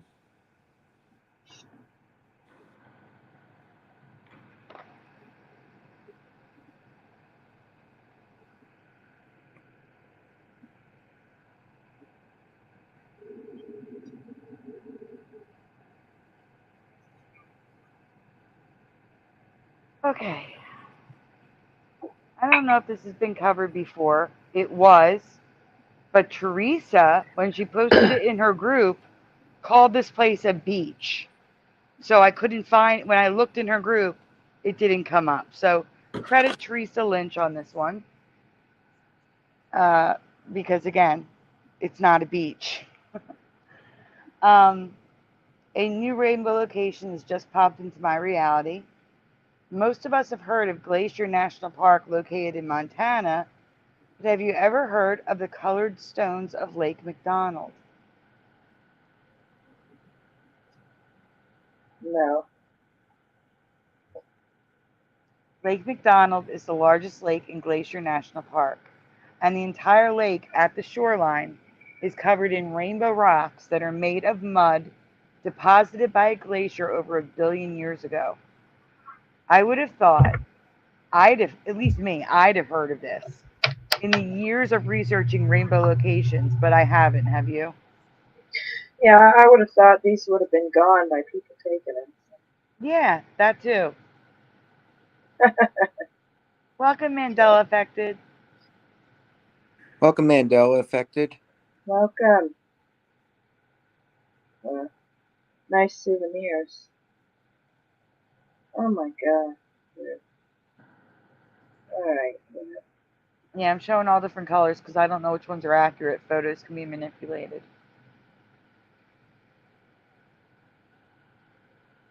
Pretty colorful. Mm-hmm. Not a beach, Teresa. Not a beach. See, I think those are enhanced. The top ones. Maybe not. I know, because the bottom ones don't look enhanced as much. I know. It could also be that they're different colors depending on which part you go to. The lake is huge. And, you know, the lighting. The lighting. Mm-hmm.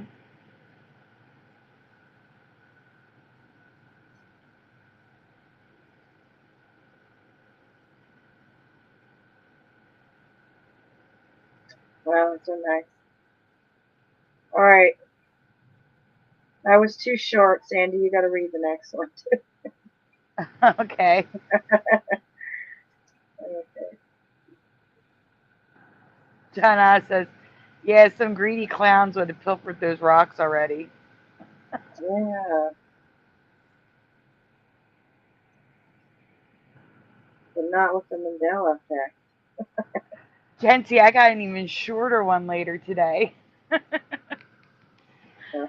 It's more I need interaction from you guys on it.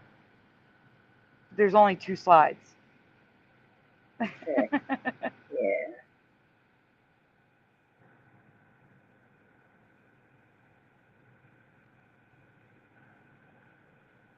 Okay. Sorry. So I recently noticed some residue and changes to a few restaurants, and I'm curious what you remember or think because some of them are before our time.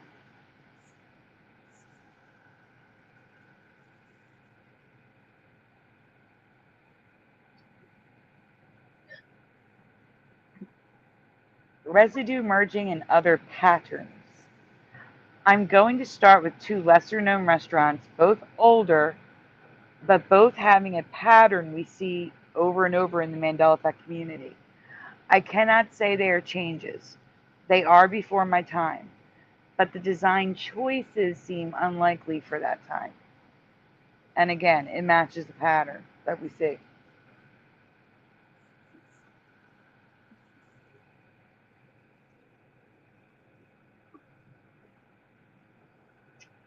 Little Tavern Shops was a burger place in the Baltimore, D.C. area, and White Tower was a restaurant hoping to cash in on the success of White Castle. Both have the extended letters we see in Mandela affected logos, for example, Nestle. The connected long T's and the W and the L. Again, I can't say these are definite changes, but they fit the pattern. So I'm asking you guys what you think. Do you think these could be changes?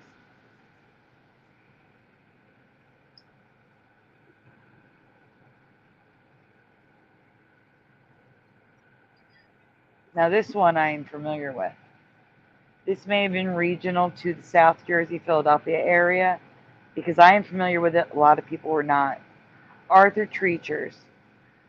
This next one is all merged and squeezed together, but also includes British flag residue. As you can see here, the A is connected to the R is connected to the T, and then the T is connected to the R is connected to the E and the A, and the C and the H is connected, and the E and the R. The whole thing is messed up. It wasn't connected like this.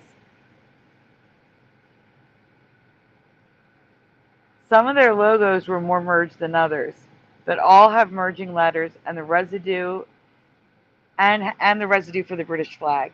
Is this how you remember their logo if you knew of this restaurant? I can tell you for sure it was not like this.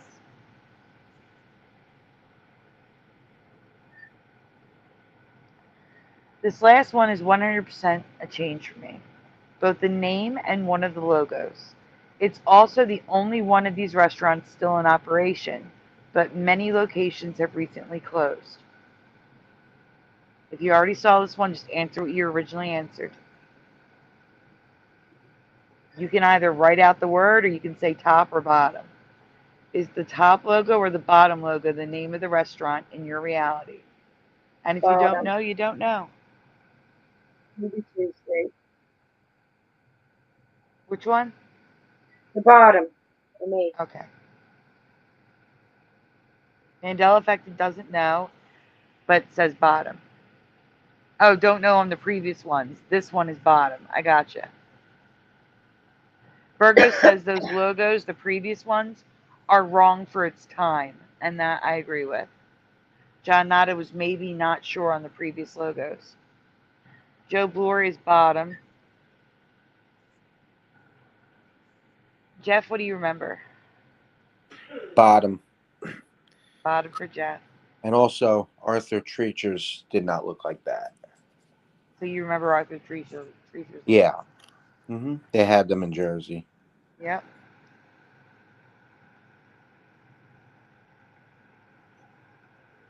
Oh, that's awesome. Please do, John Nada. This restaurant was always Ruby Tuesdays, the bottom, in my past, but the S is gone. It's always been Ruby Tuesday in this reality. Does this match your memory? And as I can see, it does not match a lot of your memories. I used to go there a lot, and it was Ruby Tuesdays. Same. They for a restaurant compared to like Applebee's and Chili, their food was cheap compared to like they always had deals that were cheap. Yeah. It was pretty good, too, for a while. Yeah, it was. Interestingly, the restaurant chain sued an Australian band for using their name, but the band name was Ruby Tuesdays. The band won, by the way. Sweet Connie Joe says Ruby Tuesdays.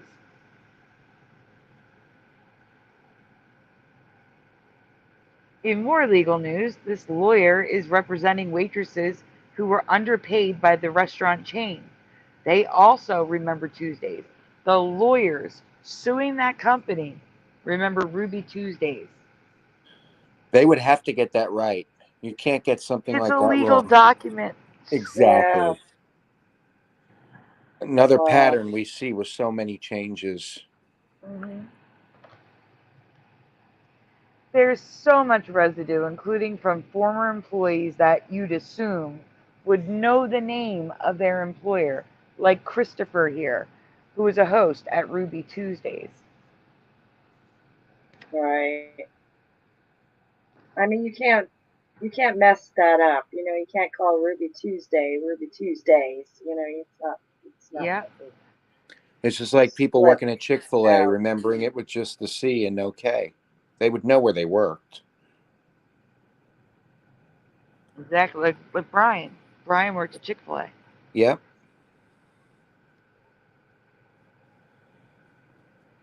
They could easily have said Lumberton Ruby Tuesday Dodge closings. Instead, they wrote Tuesdays. Yeah. Ruby And here's the Tuesday picture. closes its doors, And not it's Ruby Tuesdays. the picture's right underneath. You know, Yeah, so common with the Mandela Effect. Yeah. absolutely.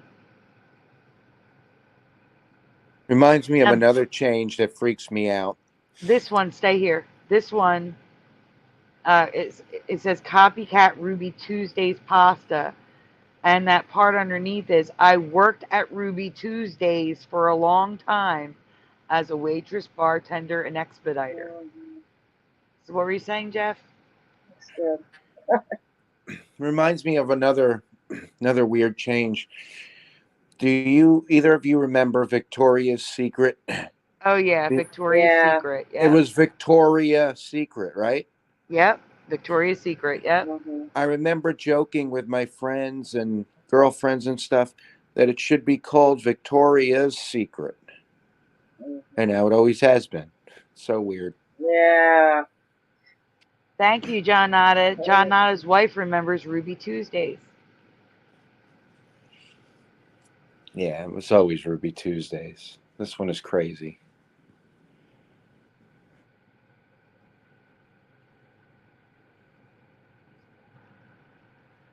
It's just in too many places.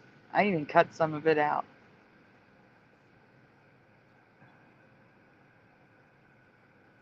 So this does not have sound. It's not supposed to have sound. You're fine.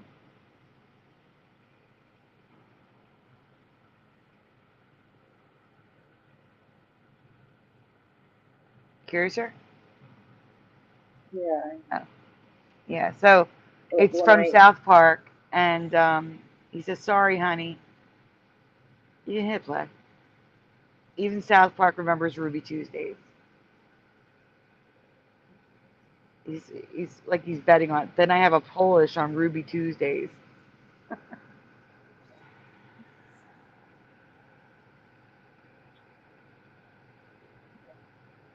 Okay, finally their logo. Specifically the one from 1972 through 1990.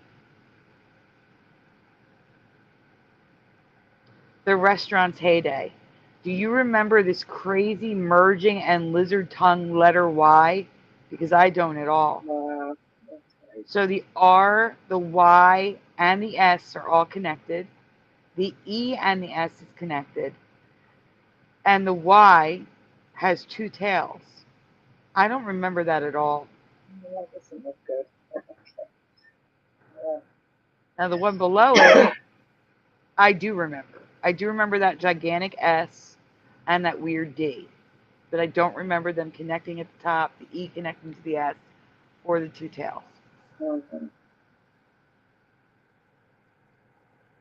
I don't like any of them.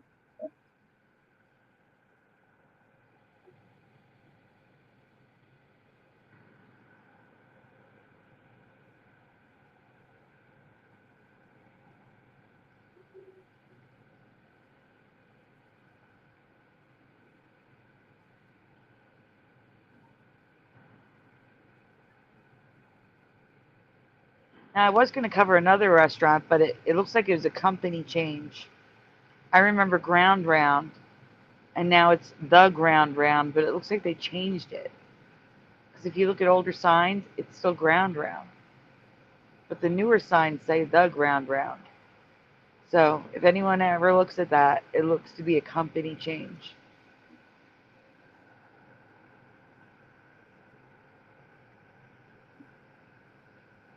I thought they closed down.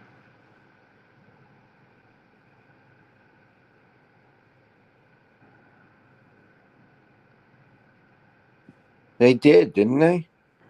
Yeah, I think it's possible when they came back as The Ground Round. Okay, Oh. here's the super short one.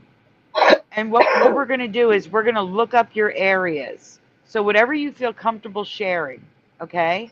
Whether it be your city or your state. So what is the coldest month in your area? What do you think the coldest month in your area is? Because Curiouser and I were talking. Yeah. And don't discuss it yet because it's on the next slide. Before we go anywhere, if you wouldn't mind sharing either your city or your state, I will look it up. And also share what month is your coldest month without looking at it. Just like I just knew what month was my coldest month. And I was wrong. Me too.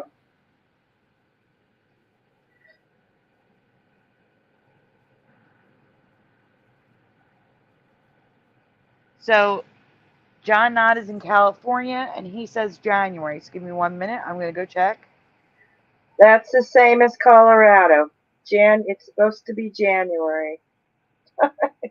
California's coldest month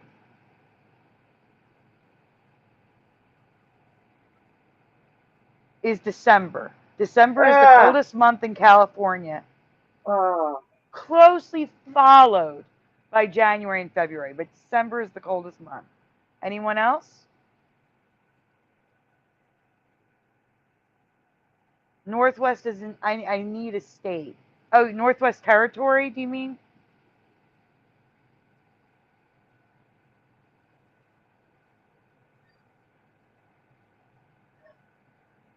I'm reading. We can have a little noise like that. I don't know if they'll tell me Northwest Territory, but I will try. And welcome Jim and Jackie Shook, who say February, Oklahoma. Give me a moment. I'm going to do Oklahoma since it's easier first. Oklahoma.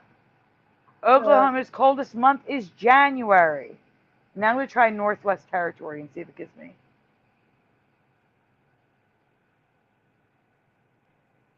Northwest Territory's cold season, they don't give me the coldest month. Hold on. Oh, the coldest month is January. You guys can all verify this. So let's see. Northwest Territory, what did you say? January. You were the only one correct, Jency. Oh, no. Mandela Affected says Northwest Territory, January. So Oklahoma is now January. You said February. California is now December. You said January. Mandela Affected says Washington and Oregon. Well, it's okay. It worked with yours. John Nada, Portland, Washington. Mandela Affected mostly South Sound, Western Washington. All right, I'll do Washington really quick. Give me 1 minute. Washington State. Coldest month is January, so yours is correct. Yours is correct while everyone else's is wrong. Okay, we can go to the next slide. Now we've done a few. There has to be one correct at least.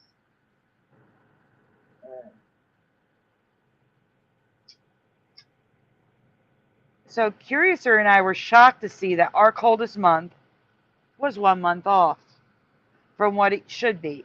Philadelphia, February was always the coldest month. It was also the month that we got the most snow because it was the coldest month. And now it's January, not February. Just like January in Cali is now December. And in Oklahoma, it's now January instead of February. And Curiouser's is now December when it was January. Yeah, it was never the coldest in December. It was never, you know, there was a lot of nice days in December. I was very surprised by that. Yeah. All right, I will check. I'm going to check Southern California for jokes. He's saying it is a big state, so I will check. Southern California coldest month is December. Wow. Not January, December. Yeah, it's just weird. Let me put in Northern California and just see if it gives me a different month. Northern California.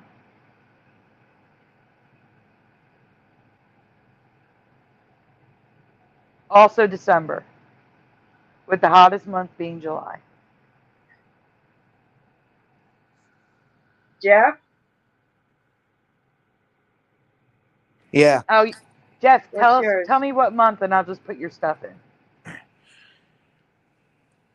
Well, I would guess January for Texas.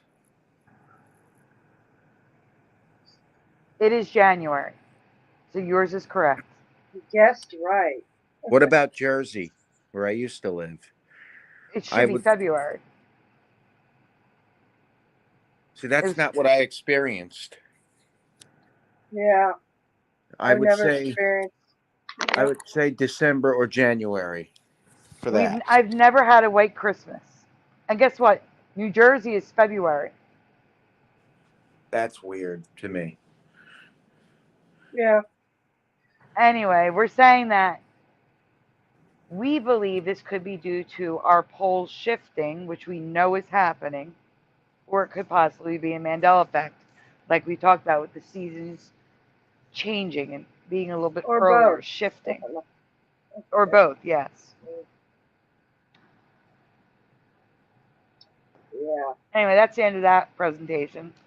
Yeah, like I said, Jency, slower. This is gonna be faster, a shorter presentation.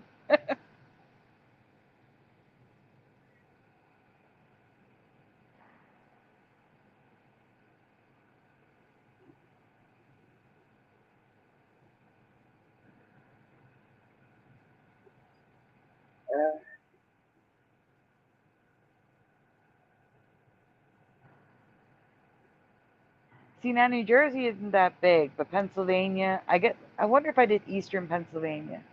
No, because I did Philadelphia. That doesn't make sense that they'd be a month off from each other. New Jersey and Philadelphia? No. Alright, Curiouser recently noticed a change with Bob's Big Boy's mascot, but before I ask you that change, which color overalls do you remember? Red checkered or blue checkered? You like the boxes, Curiouser? Yeah. Yeah. We won't get into his face yet. So, guys, left or right, one or two, which one do you remember for Bob's Big Boy? I have to say one for me. One.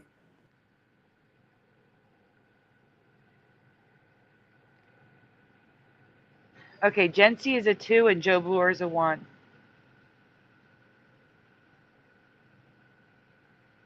Oh, Jency never saw it, but blue looks better. John Nada is a 1. Mandela Effect is I don't know. Okay. Jency, are you really in Transylvania?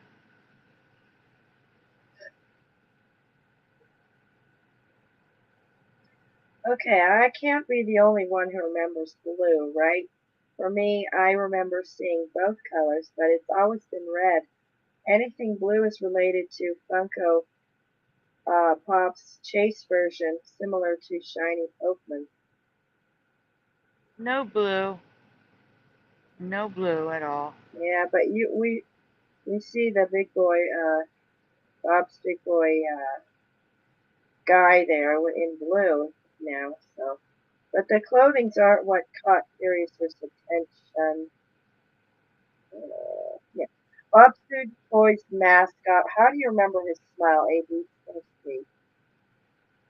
So, guys, A, B, or C in the chat, please. Which smile do you remember him having?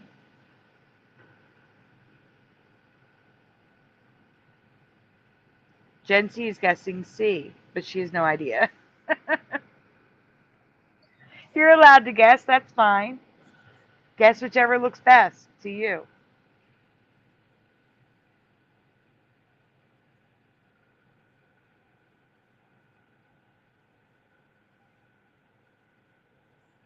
Well, I have to check. Jency, what month is your coldest month? Because I'd love to check another country. That'd be great. Joe is a C. I agree. C looks best too, Jency. I agree. C for me. C for me, too. January, I will check it. Romania, yes.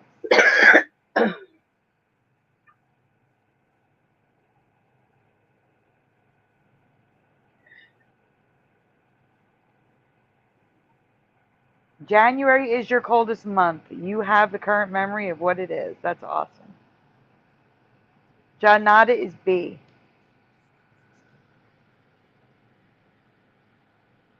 Anyone else before we shock you? Because I just free-handed 2 of these.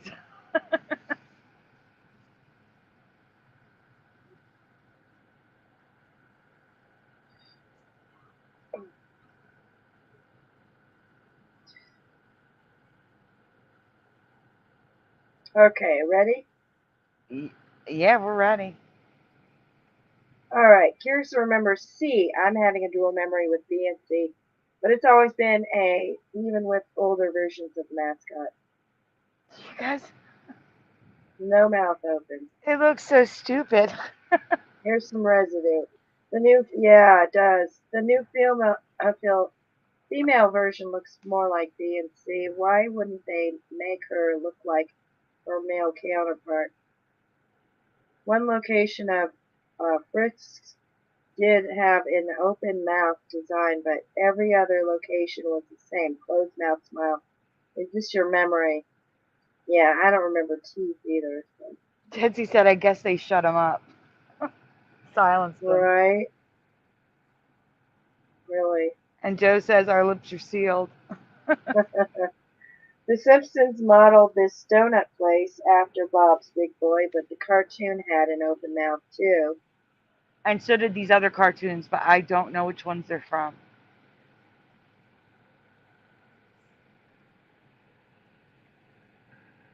And what's with the stripes? Does anyone remember him ever wearing stripes instead of checkers?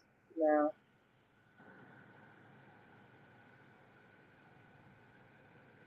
Yeah, I noticed a lot of stuff with putting this together. Wow. Stripes, huh? There's another one. Oops. You just pass by it, go back. No. And why is all their hair a different color? What is happening?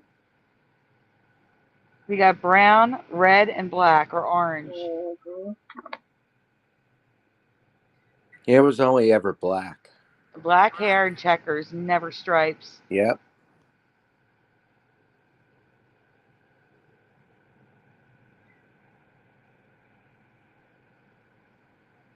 Some residue here.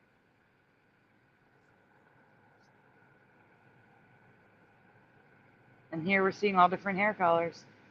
Yeah. Strange.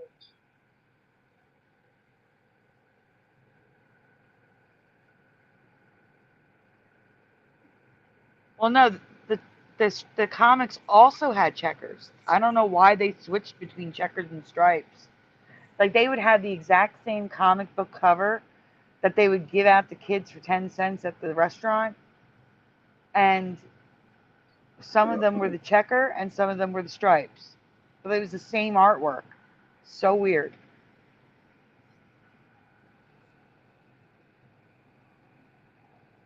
How many more? One more? Two more. Two more. Jeff, you read yours, I'll read mine. Okay. Okay, this one you do have to present with sound. Okay. All right. Credit me. A 1971 hit by the band Three Dog Night has changed for Jeff. But first, we are curious what you remember the title being.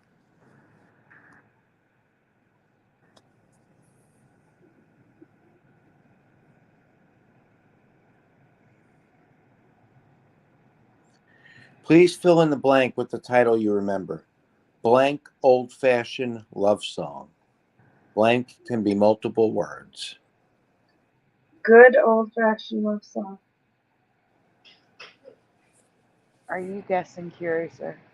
I think I am, yeah. Sorry. Okay. I don't. I'm so bad with titles and names. I think that I would have once I hear the song, I'll be able to remember. Yeah, well, that's going to be the next slide, but let's get some Okay. answers first. John Nada says, just an old-fashioned love song. Joe Bloor is just a old-fashioned love song. See, I think I changed your mind, didn't I, Jeff? On the title. Yeah. I think I did. Ah, Jency is, oh, it was Jency Googled it. Jency says Anne.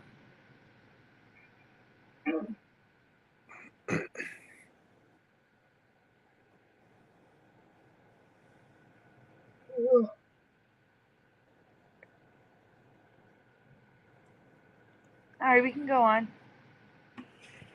This one is a video clip to jog your memory for a lyric change. Love song, love created.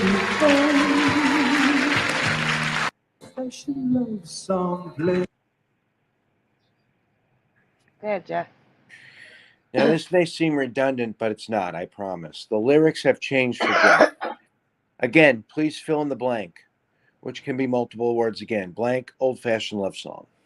So the first line of the song, and then like the line, they repeat this line throughout the song. What is the full line that you remember? Just N.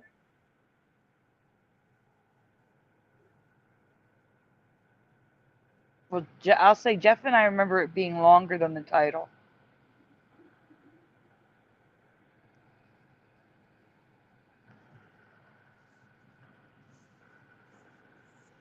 Gen C says Anne.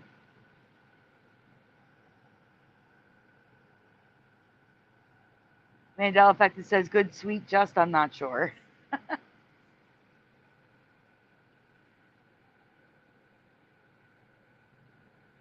Just incredible, says Joe Bloor.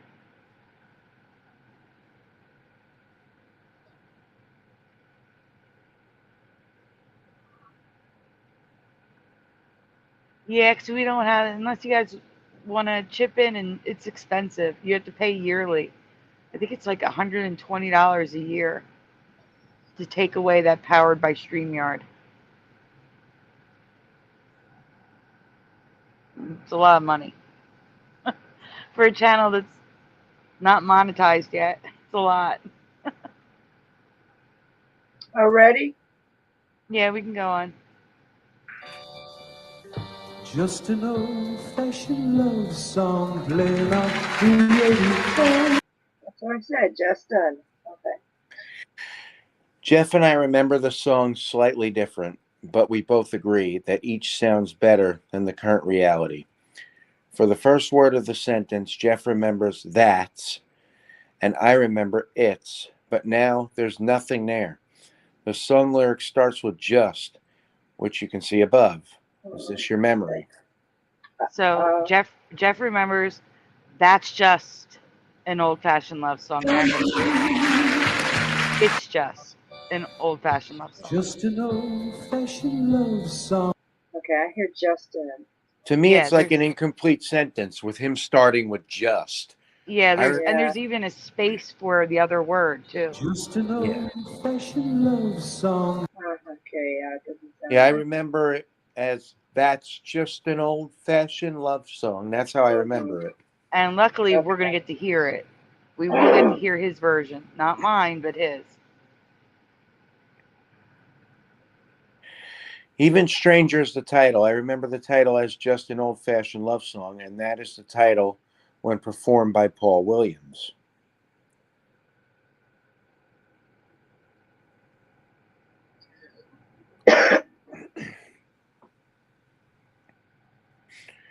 But Jeff remembers an old-fashioned love song, which is correct for Three Dog Night, but only sometimes.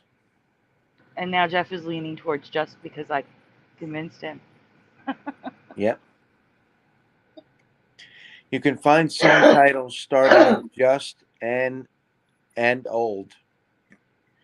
How are people constantly getting the title wrong? So it has 3 different titles depending on who recorded it. And sometimes, like in the case of Paul Williams, the just disappears sometimes. And sometimes the Three Dog Night and disappears. So Three Dog Night and Paul Williams have the song written 2 different ways. No, you're not supposed to have different titles. No, that's just you're wrong. not. And Sweet Connie Joe remembers just an old-fashioned love song. It's okay. Thank you for being here, Sweet Connie Joe. You have a very good night. Sweet dreams. Yeah, I'm starting to remember that now. That it's starting to come in my memory. Yeah. I've searched for days. I can't find a single person singing how Jeff or I remember, but at least there's plenty of residue. And when I say that, I mean like people covering the song. I couldn't find a single person covering it. And there's It's at the bottom, like I remember. That's just an old-fashioned love song. Yeah, that sounds right. So guys, listen to it. Does it sound right to you? Play it again. One I'm sure they wrote for you and me. That's just an old-fashioned love song. That's just an old-fashioned love What I song. remember. Yep. But Paul Williams titles his song Like I Remember, just an old-fashioned love song, and sings it like Jeff remembers. Okay. Never really gone. That's just an old-fashioned love song. Coming down in 2-part harmony. Oh, did you hear it, Jeff? Yep. All Just right, as read I it. remember. No, but no, while not. he still second sings part. it like Well, he still sings it like Jeff remembers. Yeah, just like I remember. The Muppet Show clip has changed from just 2 days ago. In his 1976 appearance on The Muppet Show, he sang the song like Jeff remembers. That's just an old-fashioned love song. But What the What the hell? heck? what the hell? Yeah. Sorry. It was a 3-part harmony 2 days ago. Now he sings 2-part harmony. Oh, wow. Play it again, please. Harmony. That's never really gone. That's just an old-fashioned love song. Coming down in 2-part harmony. It was 3-part harmony. What? He's singing 2-part harmony. It was 3-part harmony. It was always 3-part harmony. Oh, okay.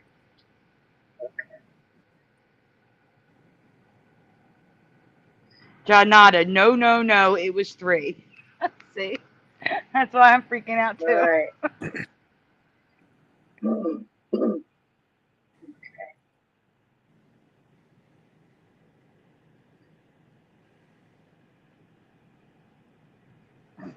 Sweet dreams are made of cheese. Mhm. And then Jesse goes on, who am I to disagree? All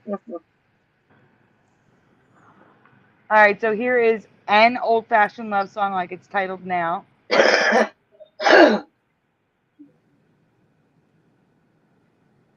Oh, and also the bottom corner, they titled it Old-Fashioned Love Song with the record behind saying an old-fashioned love song.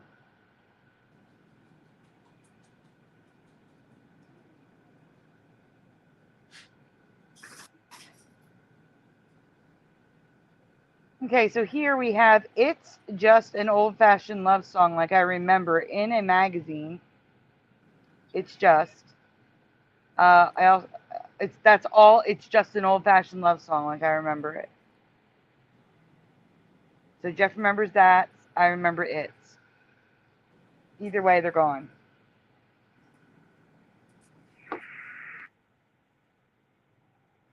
Except for Paul Williams, who sings that.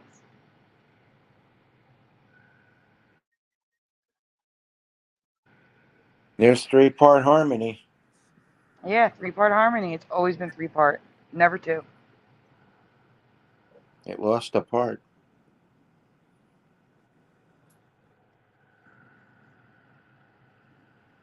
You know we have to check that now, right, John and Joe? Joe says 1 is the loneliest, and John Nada says that there's a change in that too, Joe. I bet there is, because when you randomly pull out a song out of your behind, like one that you haven't thought of in years, there's always a change. Always. All right. Once in a while, we look back at old changes, and sometimes we see it has changed again.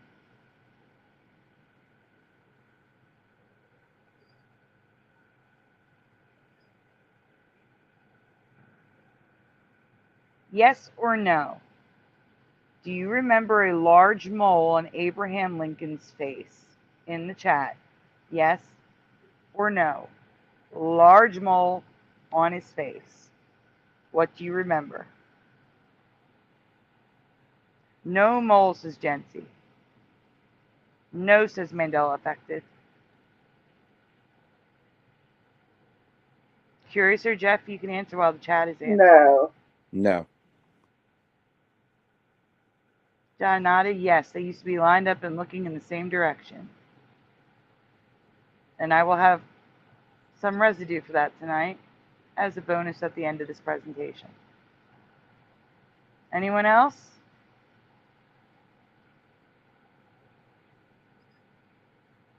Jency doesn't remember Roosevelt with the mustache.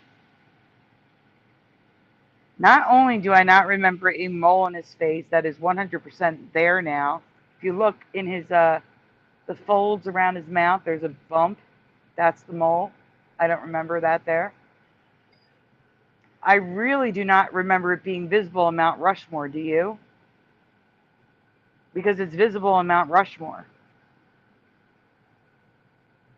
It looks like a big thumbtack on his face. It's circled, well, it's got a square around it. Yet here it is in the 1959 movie, North by Northwest. We should have seen this before.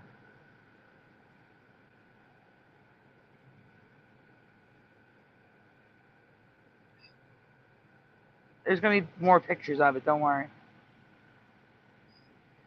Interestingly, an artist drew this scene, which has the thumbtack mole, but they did not draw the thumbtack mole. That's a really good drawing.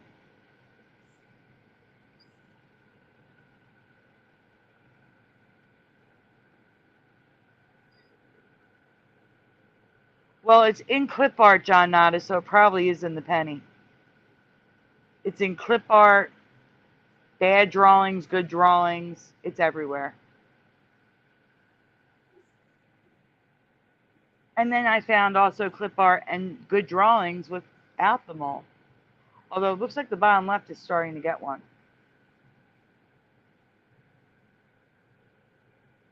I never saw no mole either.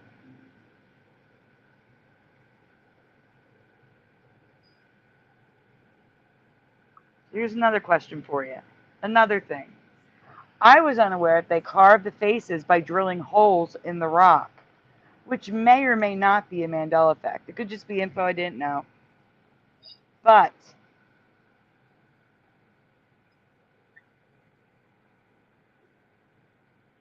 even if it's not a Mandela Effect, that they carved it by drilling holes, the visible scars of the process are totally new to me. I have no memory of seeing the holes on the rock faces before. Do you remember them looking like this? Do you remember seeing holes on the eyeballs, the cheeks? I have no, no, absolutely not. This looks so wrong to me. Do you guys remember this? Can you zoom in on that eyeball in the top left? Now, I've talked about the stick being in the eye to make it look more realistic. That's a Mandela Effect for me. But the other side specifically, the left side. Do you see the holes and the patterns? I don't remember that being there. And I have covered the eyeballs with the chunk in the middle. I've looked at these things this close. It looks like hieroglyphics in some parts. It was never like that. I am so triggered by this. It's so wrong. So wrong for me. I am so upset. Lincoln's mole and the holes on Lincoln's face. Here you go. There's a close-up of the thumbtack mole. That's what I keep calling it. So it looks like a thumbtack. And more holes around his face. Yeah, they were drilled to put in dynamite. I can believe that. But I don't remember seeing the residue of the holes. Everything was smoothed out afterwards. And welcome, Eddie. Finally, some new residue of how we remember Mount Rushmore. Or at least closer to our memory than how it is now. Like this one's a little bit closer. A little more even, all facing outward, same direction.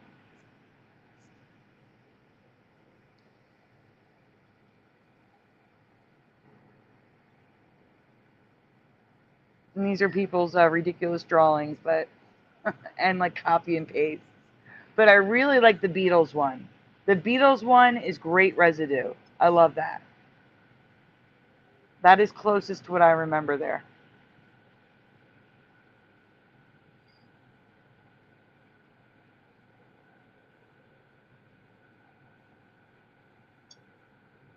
All right, I think that's it then.